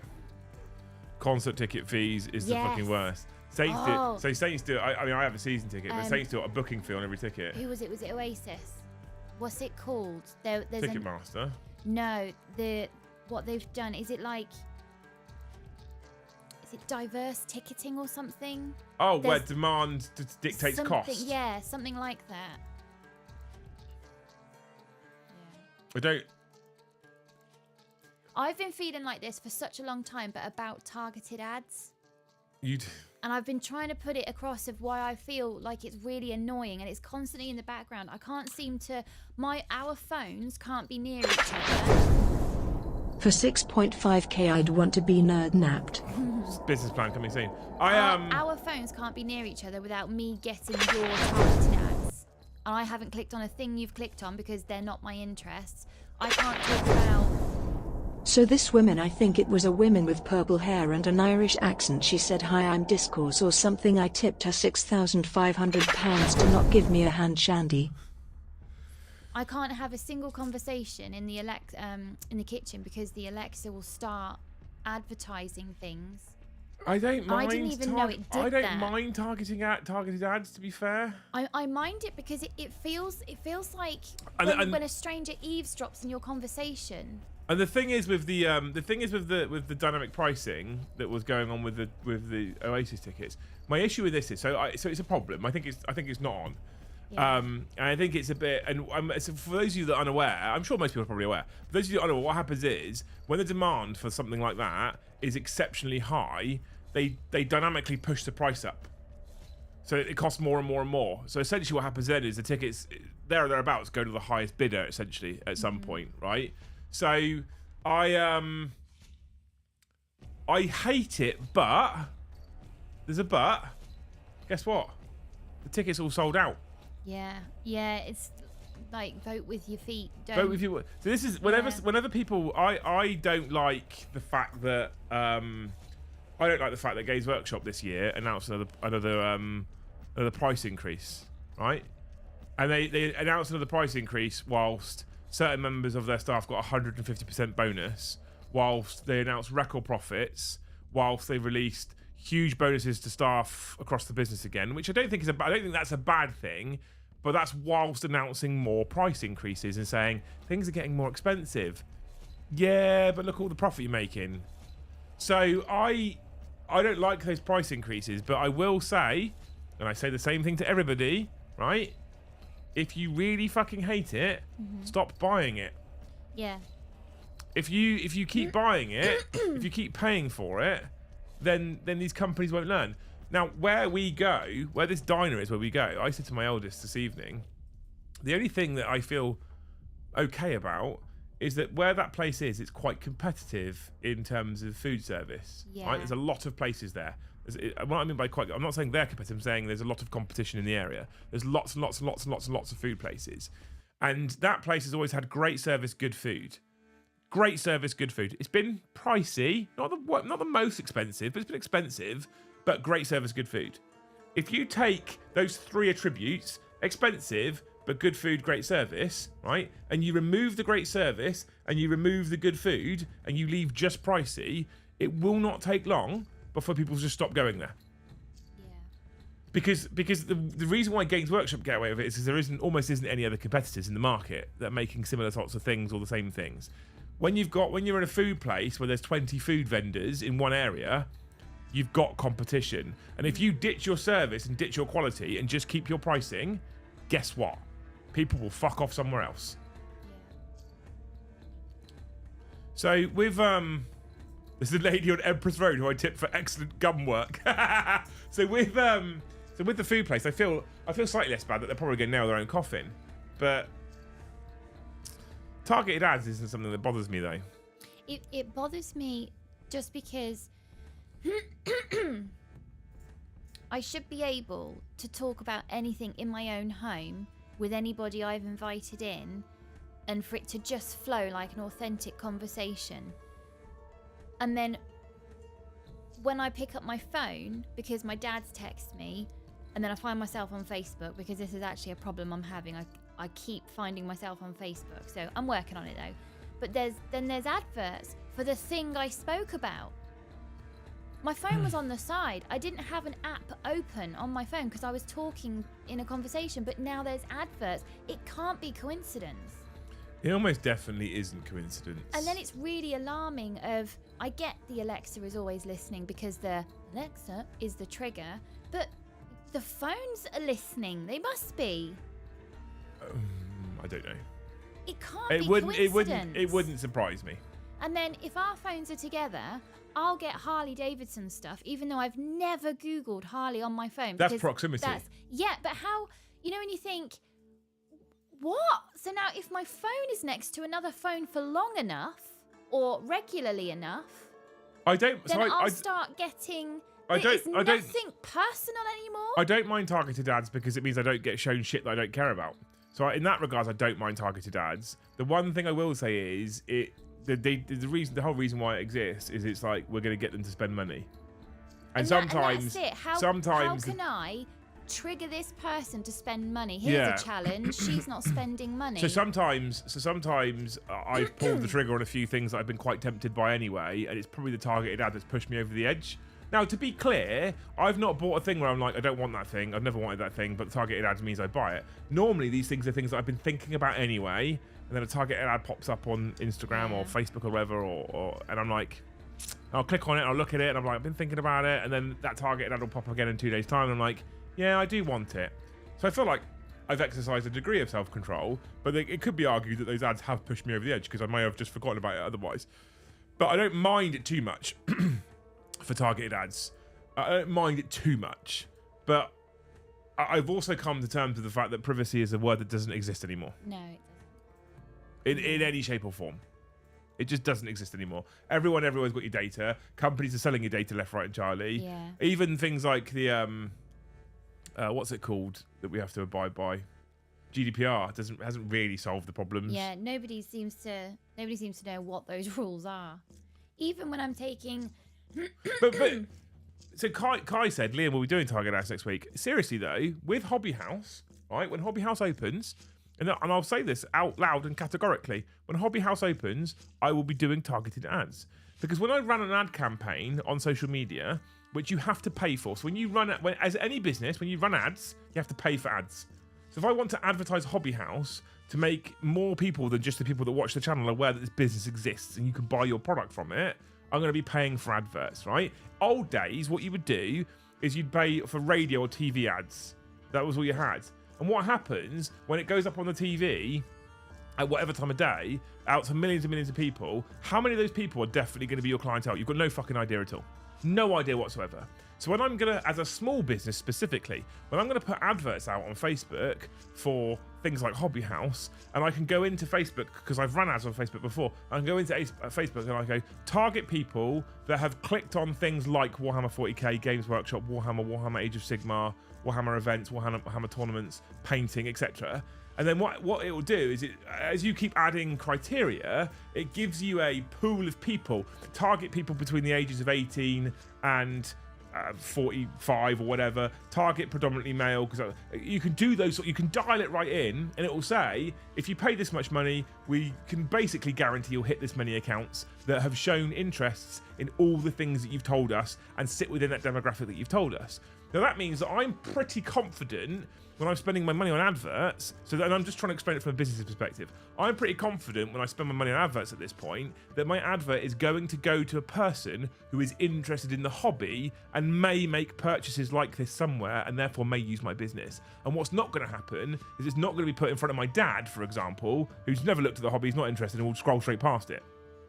So from my perspective, what I wouldn't want to do is spend $1,000 on advertisement only to realise that it's gone to nobody who's ever going to purchase ever, and I've just wasted £1,000. So there is a reason why targeted ads can be good. Okay. What about things like, say if I have a conversation... Sorry. Say if I have a conversation with a friend who is a wild conspiracy theorist. I love them, they're my friend, that's their bag, not mine. But now, and I've had this conversation with them on Messenger, for example, but now my Facebook reels are full Yeah. of one theory after another. We hate men, we hate the government, and my lovely delicate flower of a mind doesn't need it. It's called behavioral advertising. It comes from accessing the internet on shared IP addresses, geolocation, and proximity. Companies pay lots for it. This is Flip phone. I need a flip phone. This is where I think. This is where I think targeted ads have gone a step too far. Yeah. So if I get hit with the targeted ad about something Warhammer related, fair play, fair dues. I engage with Warhammer stuff all the time. I click on Warhammer stuff all the time. That's an ad that's reasonable for me. When you get engaged with an advertisement for Harley Davidson, that's where I'm like, that's not fair dues. You've arguably wasted your money on the ad now because it's gone to a person who's not going to buy the product. And now I'm intentionally not going to buy the But you product. see what I mean, though, you've right? Oddly sort of trespassed onto I my would phone. want to know that if I'm paying for targeted advertising and it goes out to Warhammer people, what it's not doing is putting it in front of people that have stood next to someone who's talked about Space Marine once, because that's then wasting my money. But then with the Facebook Reels, what that then does to me, because I'm a fairly typical. Am I typical anymore? I don't know. But I'm not really. The conspiracy theories are a good conversation icebreaker, and it's interesting other people's point of view. But I'm essentially in a patriarchal household. Essentially, I have your last name. The children I have birthed have your last name. I don't have a career. I gave that up to raise our children because it made financial sense, and I want to do it, and I bloody love doing it. But it's on the face of it, a very patriarchal household. When people who I've befriended, so I value their point of view and I love them, start essentially kind of invading my phone, that then tumbles me down the rabbit hole, and I go, what the fuck? Liam's got all the power. No, this is just the reality of our family situation. It's not a power struggle. Yeah, that's where I think what's that's going on. Gone a step too And far. then you've got tons of people starting fights with each other about shit that didn't exist. Yeah, or matter. Yeah. But that is where I think it's my step too far. I agree with you. Grumpage made me laugh. I'm sorry, I laughed out loud when you started that. Grumpage made me laugh. He said, doing Facebook ad myself was an eye-opener. I can target bisexual men or women interested in chilies who have an income of 40k plus. Maybe redheads only. Yeah, Facebook ads actually dialed it right in, by the way. Wow, yeah. He also says, which I agree with, by the way, if you are not paying for a service or website, you are the product. I've said this a million times before. If you've got Netflix, there's a documentary film called Social Dilemma. Watch it. It's fucking terrifying and eye-opening at the same time. Long live the patriarchy. Oh, do you know what? If I hear "fuck the patriarchy" one more time, I Smash the can't. patriarchy, make Liam bake the bread. The problem she has, Sean, It was is terrible. she wants good bread. And I wouldn't fuck the bread on purpose. I'll be clear. But I would fuck the bread. Not like that. Dirty Not like bastards. that. Not like that. I want good bread. Yeah. Internet echo chamber is such a wonderful thing, yeah. My house is patriarchal until the matriarch says fuck you. Can you see what I mean? That my Facebook, which I've tried really hard to fill up with sewing, baking, recycling, home ed stuff that's actually relevant to me, very quickly gets Cypher taken says, over says people are stupid, that's why I listen to no one and only like my dog. Yeah. Well, you're listening to us, Cypher. You listen to us, clearly.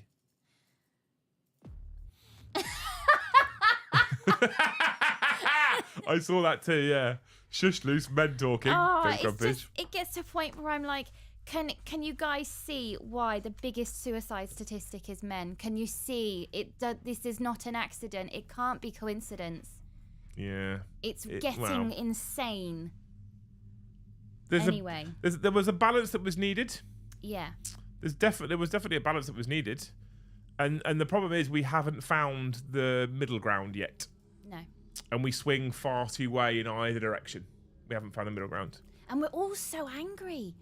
All the time. So angry. I mean, I've just done a half an hour rant though, so I can't comment. I know, but I'll sit on a park bench and I'll overhear conversations because it's a bench and the kids play together, so you end up chatting to parents and going, "Oh, that one's mine. Hello, how are you?" Yeah.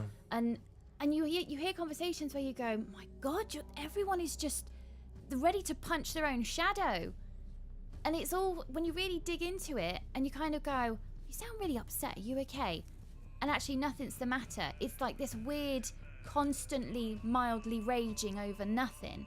And I wonder if it is the targeted ads, the Facebook Reels, Well, I also the think phone that is your biggest influence. For fear of getting myself cancelled here, I also think that for a lot of people in general, there's a significant now amount of often unspoken societal pressure that exists, right?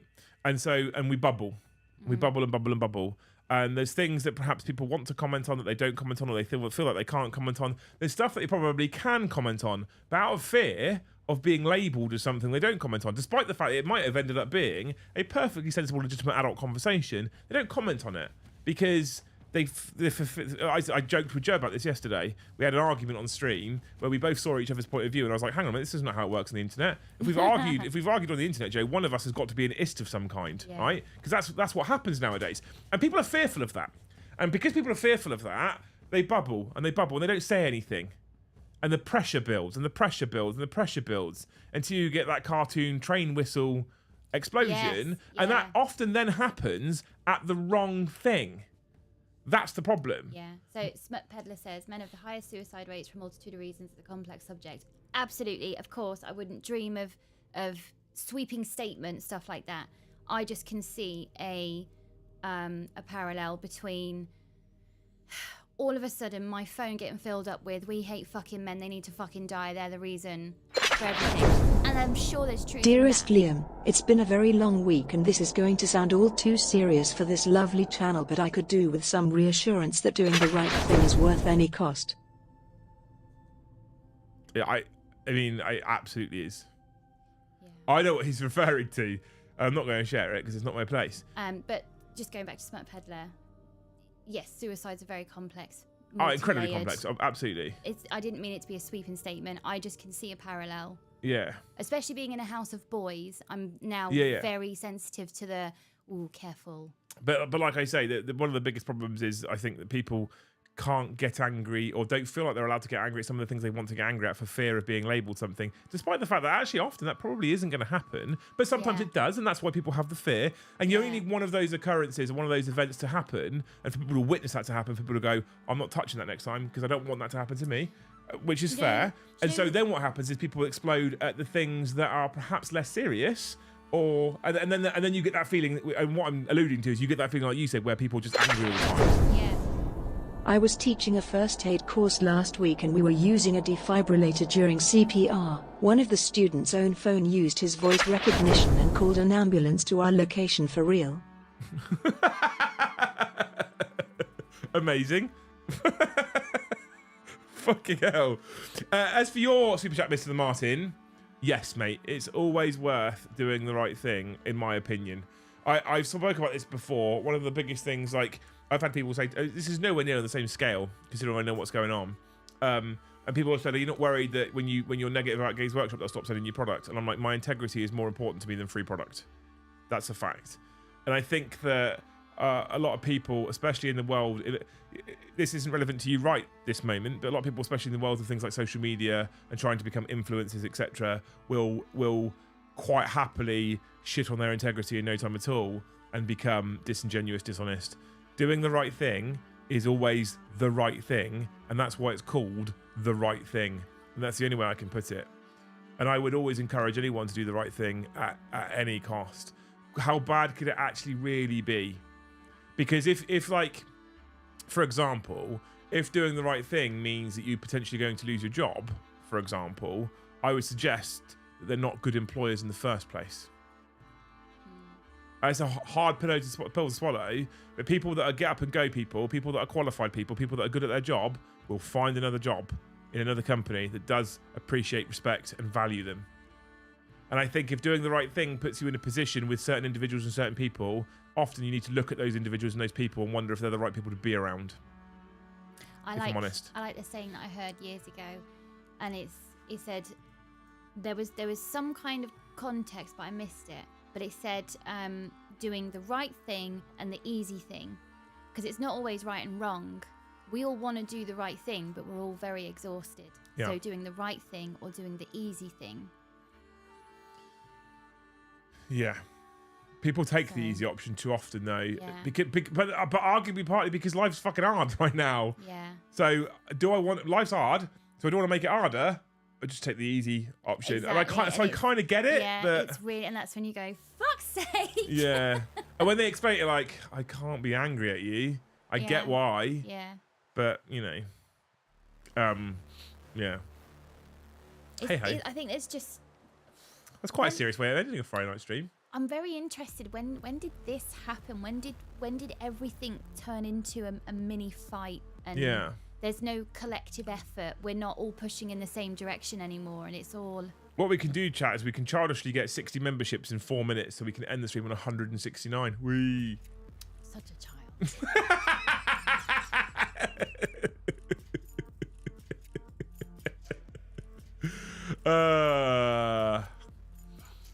People are lazy, no reward comes easy. Yes. Yeah. I have got... I don't want... I fuck it. I'm going to sound a bit like a bellend right now.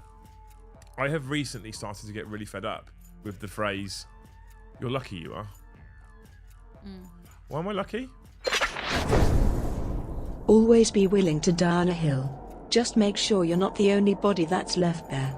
Yeah. Yeah. I've got a bit bored of the phrase, "You're lucky you are." I'm like, how am I lucky? You're lucky because you get to do Warhammer for a living. It's like, if I didn't just fall into this. Yeah.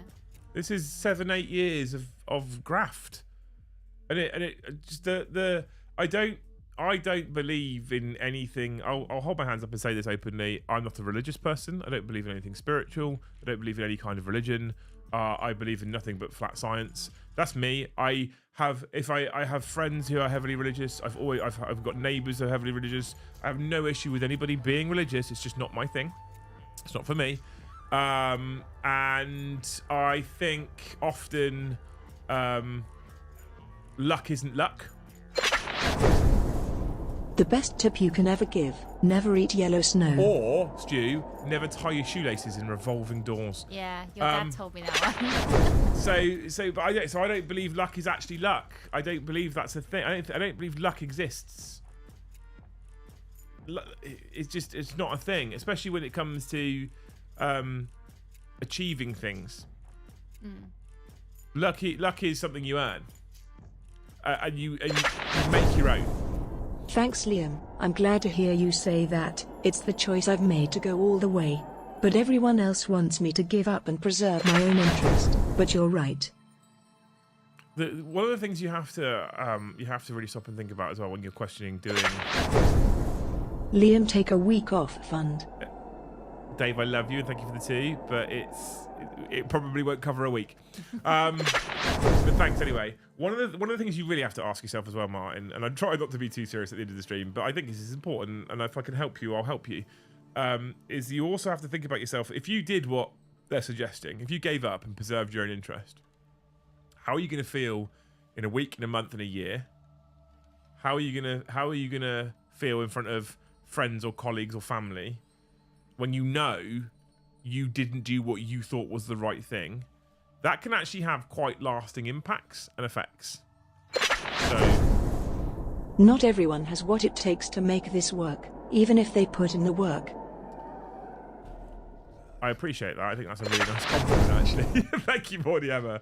It's been a lot of work. It is a lot of work. I'm not complaining about the work. And when I talk about how hard it is and how much work it takes, at no point am I ever complaining about that, because I'm not complaining about it, because I am lucky to do what I do, but I don't believe in luck. I believe in the fact that although I'm lucky to do it compared to other people, I'm also like, but I didn't just fall into the job and the position, right?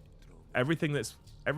I personally believe that almost everything that's worth having is something you have to work for. Well, there's no value to it if you just get given it. There's no worth then, right? Yeah. So you lose your worth if you don't have to do anything for it. Also, on a lighter note, is that your bike in the distance behind you, or is it a miniature bike? The perspective is messing with me. It's a Lego Harley Davidson. How big's this room if it's... Harley Davidson did a collaboration with Lego ages ago and made a Fat Boy, a 107 Fat Boy, and that is what that is. It's a Lego Harley Davidson. It's the Milwaukee 8 107 engine variant. So, for you bike geeks out there. Yeah. Otherwise, what you got to ask yourself is then, if that is a real bike in the background, how big's that fucking helmet? Anyway, we've come to the end of the night, team. You've been fucking incredible. Again, the chat title has proven itself. We did get to 169 members to end on a comical high. But you did fucking amazing. Thank you so much. You're incredible people. Fuck me, they're still coming. Life is too short to work for cants. Separately, huge congrats on what you have both created. Oh, thank you. Both created these. Aw. Do you know what my other little heartbreak is when I overhear stuff in the park? Is when people say, oh, he's so narcissistic. I feel like that word has now, a bit like the echo chamber, it's now so loud that people who are genuinely struggling with it can't be heard anymore because it gets banded around, and we've now muddled it up with people having a bad day and losing their temper. It is not luck that I have published 3 books, written a 4th and writing 2 more. Looking forward to the DVD Yeah, box fair set. play, Stu. Absolutely, 100%. 100%, mate. Thank you for the 5. It's like you're not allowed to be human anymore. And, There's and have a lot bad of day. there's a lot of words out there now that unfortunately have lost a lot of meaning. Yeah. And some of these words, I'll be careful what I say now, but some of these words are quite extreme words that now, unfortunately, get used all too commonly. Yeah. And often they get used in situations when an individual wants to shut an argument down, and they'll throw quite an offensive word at a person. This is what I joke about when I say you're a ist of some sort, Yeah. right? Because a lot of these words end in that, narcissist being one of them, for example. Yeah. Not one of the more severe ones, but still. And they'll throw that word at they'll throw that insult at someone, and that's what I'm talking about earlier, where people were like they don't want to be labelled with that because that's absolutely not them. They don't want to be labelled with that, but people jump to it far too quickly. Yeah, they do. And so 2 things have happened. One, you shut down what could be meaningful interaction and conversation. And I want to say to some people, when you throw that word out there at a person, what that other person does is shut down. What you've done at this point is you've shut off the ability to have a grown-up, mature conversation where you might actually be able to educate them. You might actually be able to get them to change their mind. Yeah. If you don't get offensive with them immediately, and you actually go, let's have a conversation about this. Yeah. Let's have a conversation why you think this way. Yeah. I had a conversation with someone a little while ago who said that, pretty much quote, not my words, immigrants are fucking the NHS. I was like, what? Immigrants are fucking the NHS. Some people at this point would call him a racist, right? They just would. That's a label they would throw at them. You're a racist. You're saying immigrants are the reason we've got a bad NHS. What I did was I had a conversation. Yeah. I was like, why do you think that? And why they think that is because social media has told them that, essentially. They don't think for themselves The often. Facebook Reels. Yeah. The whole thing. Absolutely. I was like, you're aware of how many of the NHS's staff are immigrants, right? Yeah. You're aware of that. And do you think that immigrants using the system are causing more of a stress on the NHS than, for example, say obesity? Because I would suggest it's probably not immigrants that are causing the problem. How many amazing doctors do we have? And we had this conversation, and I didn't just call them an ist. We had the conversation, and the person was like, Huh. yeah, fair enough, actually, Yeah. thinking about it. Yeah. I'm like, so, before you take what someone else has put on fucking Twitter and you regurgitate it like it's fact, Yeah. have a conversation with people, for fuck's sake. I would just love to say to these people, oh, he's so narcissistic. I'd again have a conversation of what's going on in his life right now. Is he okay? Is his pot boiling over and nobody's spotted it? Not necessarily a fair not necessarily a fair comparison, but there has been a country historically that has got to a point where everyone gets so angry, we've talked about being angry, and they look for someone else to blame. And look what happened. And I think it's dangerous to let people bubble away and fester, look for people to blame and let them blame it. I then think it's more dangerous to just shut them down with a horrific name rather than actually having the adult conversation, be like, why do you feel that way? And actually, it's not true. I'm not going to tell you it's not true, it's bollocks. I'm going to go, yeah, but evidence, statistics, blah, right? Yeah. And then when you bring them down and you have that mature conversation with them, and you don't devalue the way they're feeling, you just have a conversation with them. Yeah. Often I find people are like, huh, okay. Sometimes you don't change their mind. You know what? That's also okay. Yeah. That's also okay. Yeah. That's the thing that happens. People are allowed to have difference of opinions, because guess what? If every single person was the same, it'd be a fucking boring world. We've just kind of forgotten how to look after each other and how to talk. and that having a temper isn't a crime. How you lose that temper obviously is where the grey area is. But why have we forgotten how to talk? Yeah, because of the phones. Yeah. Because what people can do now is, you are a disgusting word. They'll cherry pick the situation. But also, you are a disgusting word. Phone down. Done. I'm right, you're wrong. No repercussion. I'm not listening to your response. The amount of times I see interactions, Twitter's quite bad for this. You see an interaction where someone goes, rant, this is what I think about you, and now you're blocked, so you can't even respond to me. I'm not even going to give you the opportunity to respond to me and defend yourself. That is fucking dangerous. Yeah. Have everything I want to tell you, I'm not accepting anything back, is a dangerous way of behaving. Yeah. To be fair. Anyway, I was supposed to be being serious. Stick Monkey, thank you for the 5 gifted. Stu, thank you for the 5 gifted. Up to 119. We're 50 away from 169, but don't worry about it. You did so well last night. I'm not going to ask you to do that. You are amazing. I was joking, but thank you so much for the 10 extra gifted at the end of the night here. We still, however, have another loose segment. Oh my god, I haven't even done it. No, I know. That's why I said it out loud. Oh no! Did someone call Liam a narcissist? Yeah, all the time. Nobody that drinks mead and flavoured spirits in public can be accused of narcissism. I get called it all the time. Do you know what happens? My phone, if it's an earshot of you, my phone, it must be listening. I can't. There's no other way. I'll get the narcissistic Facebook reels. Yeah. And I'm like, I don't understand. Where's my sewing stuff gone? Steven says social media and the internet are bad for human interaction. I mean, yes and no. The problem is, right? So I completely disagree with you, Steve. I don't. But what's this? What am I doing right now? This is social media interaction, and I often find the interactions I have on streams are so incredibly positive. And I've sat here with a take on something Warhammer related, or even a take on something real world related, and I'm not a streamer who thinks this is my opinion, so it's fact. No. And there's a couple of occasions where I've come on stream with this is my opinion, and we've had the conversation on stream for an hour and a half, and I finished the night and been like, huh.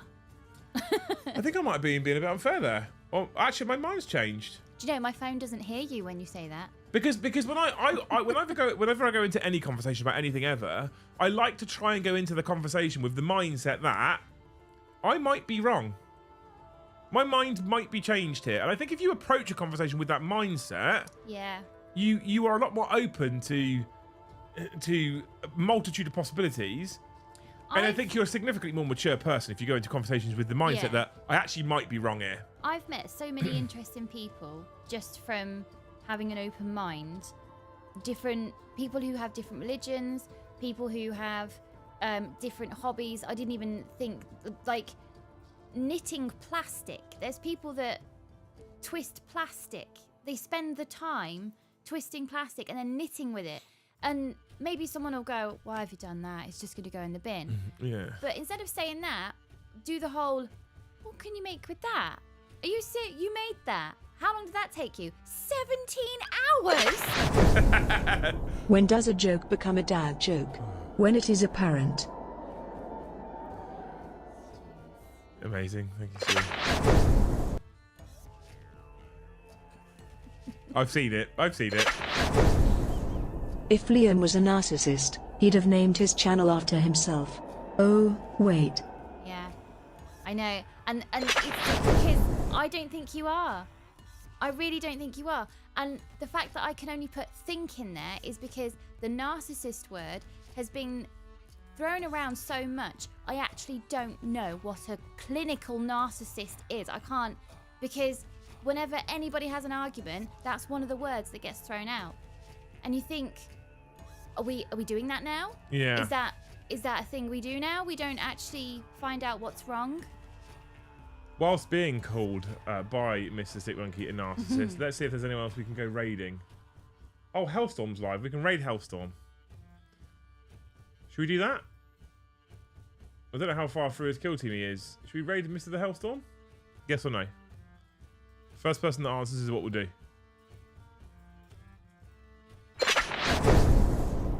When I first came across the Warhammer Widow Facebook page, I thought you would eyed Liam and she was just showing off your Warhammer. No. We should have leaned into that. That would have been fucking quality. Oh my we should have leaned into that. For me, the issue is mainstream content providers, e.g. print paper, are legally required to search for truth and balanced opinion with fact-based content provision. Someone with 1 mil followers is not. Yes. Okay. Yeah. Okay. We will. He's not. Who's not? Yes. No. So there was a thing on the radio yesterday on TalkSport. Simon Jordan and Jim White were talking about. There's a rugby show which I can't remember what it's called. And they've basically sacked the 2 pundits that were running the show. I say sacked. They haven't renewed the contract. Being skeptical of things is good. Being cynical not so much, as you won't be open to potentially having your mind changed. 100%. There was this rugby show, I can't remember what it's called, and they've either not renewed or they've got rid of the 2 pundits who were essentially ex-pros, right? Oh. And they've replaced them with 3 social media influencers to run the show, right, with millions and millions of followers. And part of why they're doing this, quoted sort of, is because they're trying to get rugby out to a younger crowd and attract a younger audience, which is smart, right? It makes sense. Okay, yeah. I feel like that. My personal thoughts, they'd have been better with a hybrid approach. Yeah. Influencer and ex-pros would have been the hybrid approach I would have gone for. You get a diverse kind of experience level or whatever. But they've got I've got these 3 social media influencers, and Simon Jordan was talking about this on the radio, and he was saying the problem is they know their stuff about rugby. That's fine. But when they then present news as fact, it's not. And you can't take their news as fact.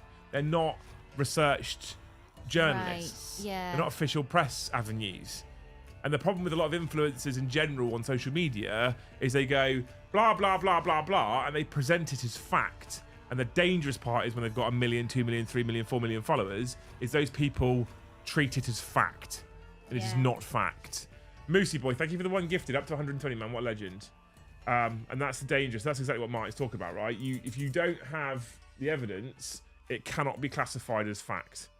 And even then, nowadays, with deep fakes and AI, etc., what evidence is evidence nowadays? And that's really how. Well, it must be true. I've seen a video of it. That's AI. I can't even think of what that future looks like, where I don't understand how such an invention has been allowed to cross a line before the people who should capture it have failed to capture it. Did nobody go, before this gets out there, but shall we talk about the wild consequences? But that's because it gets posted by a nobody. By a nobody. It doesn't get posted by BBC News for the first instance. I know, but how did it get out there? So how? Because people can, because the way the world is nowadays, people can literally sit at there. I can sit at my computer. This computer is powerful enough for me to make a deepfake video easily on an AI system. In fact, most people could probably make them on their phones. Is that not the most terrifying? Good day all. Smashed it yesterday all. Liam, give us a couple of recommendations for mead. What's your taste palette like? If I had to recommend just 2 meads and 2 meads only right now, my favourite 2 are Viking's Blood by the Lancashire Mead Company and Sour Cherry, I think it is, by Nidhogger Mead. That would be my 2 recommendations. Nidhogger Mead is also, I'm probably saying it wrong, is also the company that supplies Warhammer World with mead. Tech industry is the new tobacco. Yeah, absolutely. Only truth is the imperial truth. Yeah, fucking right. Talking of deepfakes, my God, Liam, you look good in fishnets. That's not a fake though, mate. Also, Carl asked earlier, I was going to read it out, but you were talking, so I didn't. I try and skin chat at the same time as you talk and listen to you at the same time. It's hard work, actually. And he said... This is why everyone should do a history degree, or equivalent, and learn to critically evaluate sources. Learning to critically evaluate words is quite important. Carl said something to me about how do I force you to marry me or something. I can't remember what he said. Honestly, it was worse to that effect.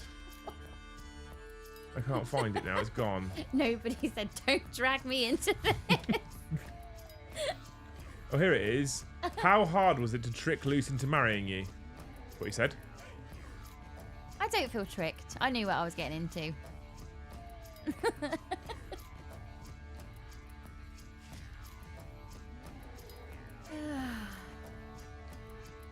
Both sound lush to me. Alcohol tastes are wild and varied, mostly gin, rum, and cocktail. Ciders for the casual drinking. Okay, so Black sour cherry. It's fucking beautiful. Viking's Blood was my favourite until I had sour cherry, and then I was like, sour cherry might now be my new favourite. And I've just finished this one today, so I'll have to order some next week. Is it better chilled? It's better chilled, but I wouldn't choose this over others. It's just because I had the bottle because someone got it sent to the studio. Viking's Blood is like a summer fruits mead. It's fucking beautiful. No, sorry, dark fruits mead. It's fucking beautiful. It's so nice. Also, we need to be careful here. Loose facts could be influencing impressionable people to become fartologists. I mean, talking of which, talking about influencers going on the internet and presenting things as facts. Hello. We have, but this is the thing, right? We call it loose facts. It could be bullshit. We warn everybody before we start. It could be bullshit, and we also suggest that history tells us most of these are bullshit. It takes 2 to 3 years for a pineapple to grow full size. Right way up or upside down? I knew you'd... Yeah. 3 years? 2 to 3. For a pineapple? It could be early, it could be 2 years. Yeah, pineapple taking that long. Let's not talk evaluating shit. I'm done with that after this week. Aw, bless you. Weekend though, mate. Weekend. No one tonight at all commented on my fresh cut. And last week, Joe had a fresh cut, and everyone talked about it all the time. How does that make you feel? Sad. But I can't say it out loud because I'd just be narcissistic. Honestly, I can't. They're all calling bullshit, Luce. I'm not gonna lie to you. Smeg for Brain says it's true, but he's called Smeg for Brain, right? So...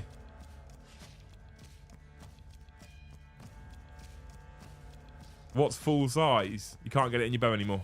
Oh, wow. Truth, my faith in humanity is restored. The rare loose. People are torn on this one now. Is it upside down in the trolley? Yes. What about Pampas? Yes, so the Pampas grass. Do you remember when Lee came down and his lovely girlfriend was with him? Hey, Liam. We ended up watching an episode of Gogglebox. Of course you did. Eating ice cream. And Liam fresh cut. the freshest. Fucking love you, Hubris. Thank you so much. And on the very much, Liam. episode of Gogglebox, they were talking about Pampas grass. Do you know what Pampas grass is? Grumpage says, polishing a turd is more impactful than polishing a gem. Ah, thanks, mate. No, I don't know what pampas grass is. It looks a bit like wheat, I think, but it's decorative and people have it in their lounges. It's beige with a stalk and then it kind of flutters out like giant wheat. Okay, I don't think I've seen it. You definitely have. You'd have to show me a picture. And Yeah. I'd be like, oh, okay. But that's called pampas grass. And on Gogglebox it said, if you have any in your window, it means that you are potentially a swinging household. So what's that about over there? Our photo No, from... that in the window that you've put there. isn't only in the window. And then the pineapple upside down is a supermarket thing as well, apparently. If you have an upside down pineapple. So I know the Spanish supermarkets thing that I said earlier, but that's been a thing.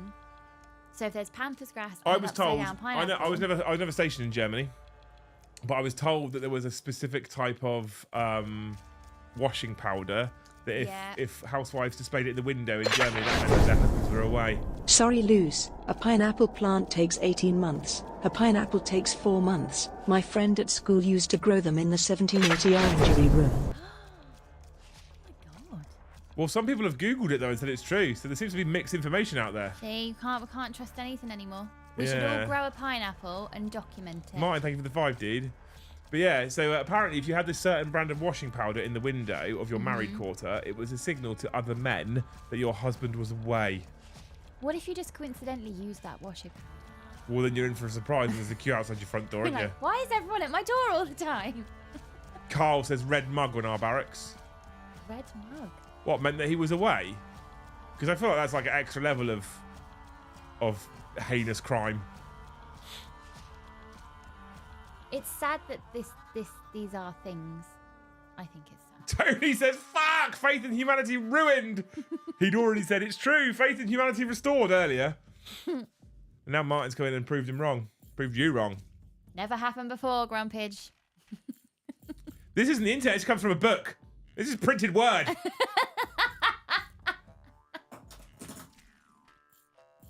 I've put it back. Where is it? It's not that one. That's a Roald Dahl book. No, I can't show them that. Well, you can. It's great. George's Marvelous Medicine. I'm sure it is. Me and Ben are enjoying it.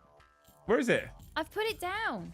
Well, you can't have gone far. You haven't What? got up from your chair. This is my desk. Yeah, did you throw it over your shoulder? It's something of a black hole. It's my desk. Where's this fucking book gone? It's fucking Oh, there it is. lunatic. I put it back for once. That's the number's wrong. Right, I'm getting to this. This is the 365 awesome random useless facts, of which Lou circles them in the book when she's read them out. Yeah. The hilarious part is there is a number missing. So it says, the cover says 365 awesome random useless facts. There's actually only 364. So even the cover lies to you, chat. The written word has lied. Even the cover lies to you. Do you remember which one it is that's missing? It's a number 74. So it's either 74, 174, 274. You sure? Or it might even 74? be a 76. It's in the 70s. I know that much. No page numbers. That's disconcerting for a book. Fact number 173.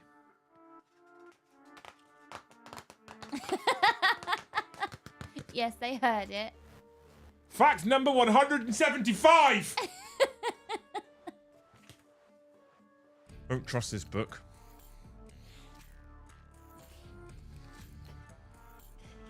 Don't trust that book. Right, there you go. Anyway, It's we fun. are well over schedule, but it's been fun tonight. Yesterday's stream was incredibly generous, and you people were absolutely unbelievable, and you smashed it out of the park. And I cannot thank you enough after the sort of 2 weeks that we'd had, week and a half that we'd had. Unbelievable. And it changed between the Liam and Joe show and the evening show. The Liam and Joe show, people couldn't gift properly. And after the Liam and Joe show, they fixed it. And the Liam and Joe show, we came away with like 40 members and about 40 quid in super chats. I was like, is this show dying? I don't want it to, but is it dying? Yeah. Like, it's just, what the fuck? And then last night was unreal. Unreal. You've been had. I think number 365 was the only fact. Thanks, Martin. So you lot were fucking incredible. So thank you so much for yesterday. It did lift a bit of pressure and stress, which is amazing, but also meant I came home absolutely wired. I didn't get to bed till like 1 o'clock in the morning, and then we get up in the morning for kids, etc., and start the day. So at the moment, I'm absolutely fucking wiped. I've got eyes like piss holes in snow, and I'm very excited about a shower and just going to bed and dying a short-term about death, because tomorrow is Saturday, and Saturday means that there's no alarm clock.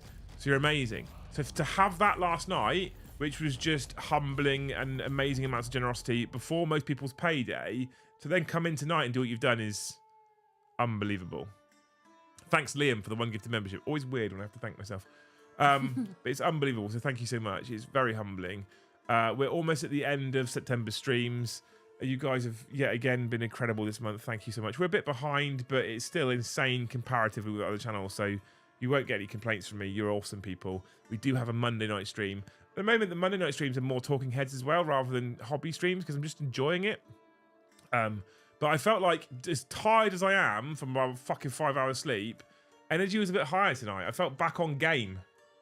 Yeah. Because the stress and pressure has lifted slightly. Back on game.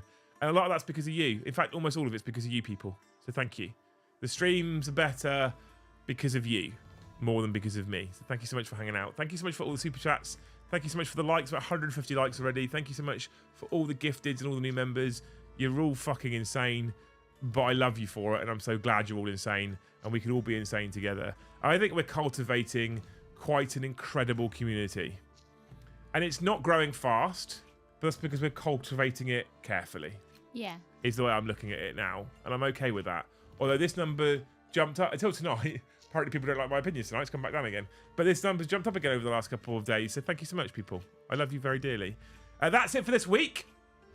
Next week, we're back with 7 more. Yeah, next week's a normal week, isn't it? I think so. Yeah. Next week, we're back with 7 more streams. We've got the last one of September on Monday, so we can round out September's revenue on YouTube. And then Tuesday, we go again with Liam and Joe show and a live game of, well, I say live game of AOS. We're going to do some Spearhead stuff, me, Joe, and Kyle. And then, or one thing I will say as well, the Thane suggested that the Liam and Joe show was better in the chairs. That's what they said. So next week, we're going to return to the chairs. Arty. Cultivating cult. It's a cult! Nope. We still have. I was hoping we haven't had a new Thane for a while. Would mean we'd get a new Thane tonight. And then all the fucking messages would go off and like, light the beacons! we didn't get a new Thane. So we're back with AOS on Tuesday, Warhammer show on Wednesday, Liam and Joe show 40k game on Thursday, and then more of this on Friday. We have like one of the smallest staff counts, but put out the most content. Just throwing that out there, chat. When we put it all out for free and we say how much is it worth to you, just throwing that out there. Okay? Only some Thanes said that. No. Definitely join Thanes. Yes, Thanes is incredible. Thanes are the fucking nuttiest, craziest bunch in the world, and I fucking love them all. And actually, 5 weeks today? 4 weeks today? 5 weeks today? Hang on. I look forward to when Sean's book club finally gets around to the Hungry Caterpillar and I can join in. 1, 2, 3, 4 weeks a day, and the Thanes and Aces will be in the studio for the Spearhead weekend. There we go. Ooh. Anyway, you're amazing people. Anything you want to say, Luce, before we go? Nope. 2 words? No. You don't want to say best chat? Oh, best chat. That's why they call me a dentist, constantly pulling teeth. Anyway, thank you so much. Oh, I haven't set the raid up. Fuck. Hang on. Wait. We're going to share the love tonight. We're going to set the raid up. We're going to go and stream Mr. the Mikey. If he's still going. Is he still going? Oh, he's not going anymore. You get what you pay for, I guess. Joke. Mikey, we thank you so much for the 2. I like the fact that was with the 2 as well. Mikey's finished streaming, so we can't raid him. So we went for too long because you kept me talking. Sorry, Mikey, if you're watching, you're probably not, but we were going to come and raid you and send everyone your way, and we'll do it again. We'll do one next week for him. I'm sure we'll be able to catch him on a Monday or Friday next week. Thank you so much, you wonderful human beings, for watching us. I hope you have a wonderful weekend and you enjoy yourselves and get some hobbying done and you chill out, eat good food, get good company, etc. I'll be working as always, but I love it, so I can't complain. Next stream is Monday 7:30. Hopefully we'll see you then. If not, we'll see you in the next one.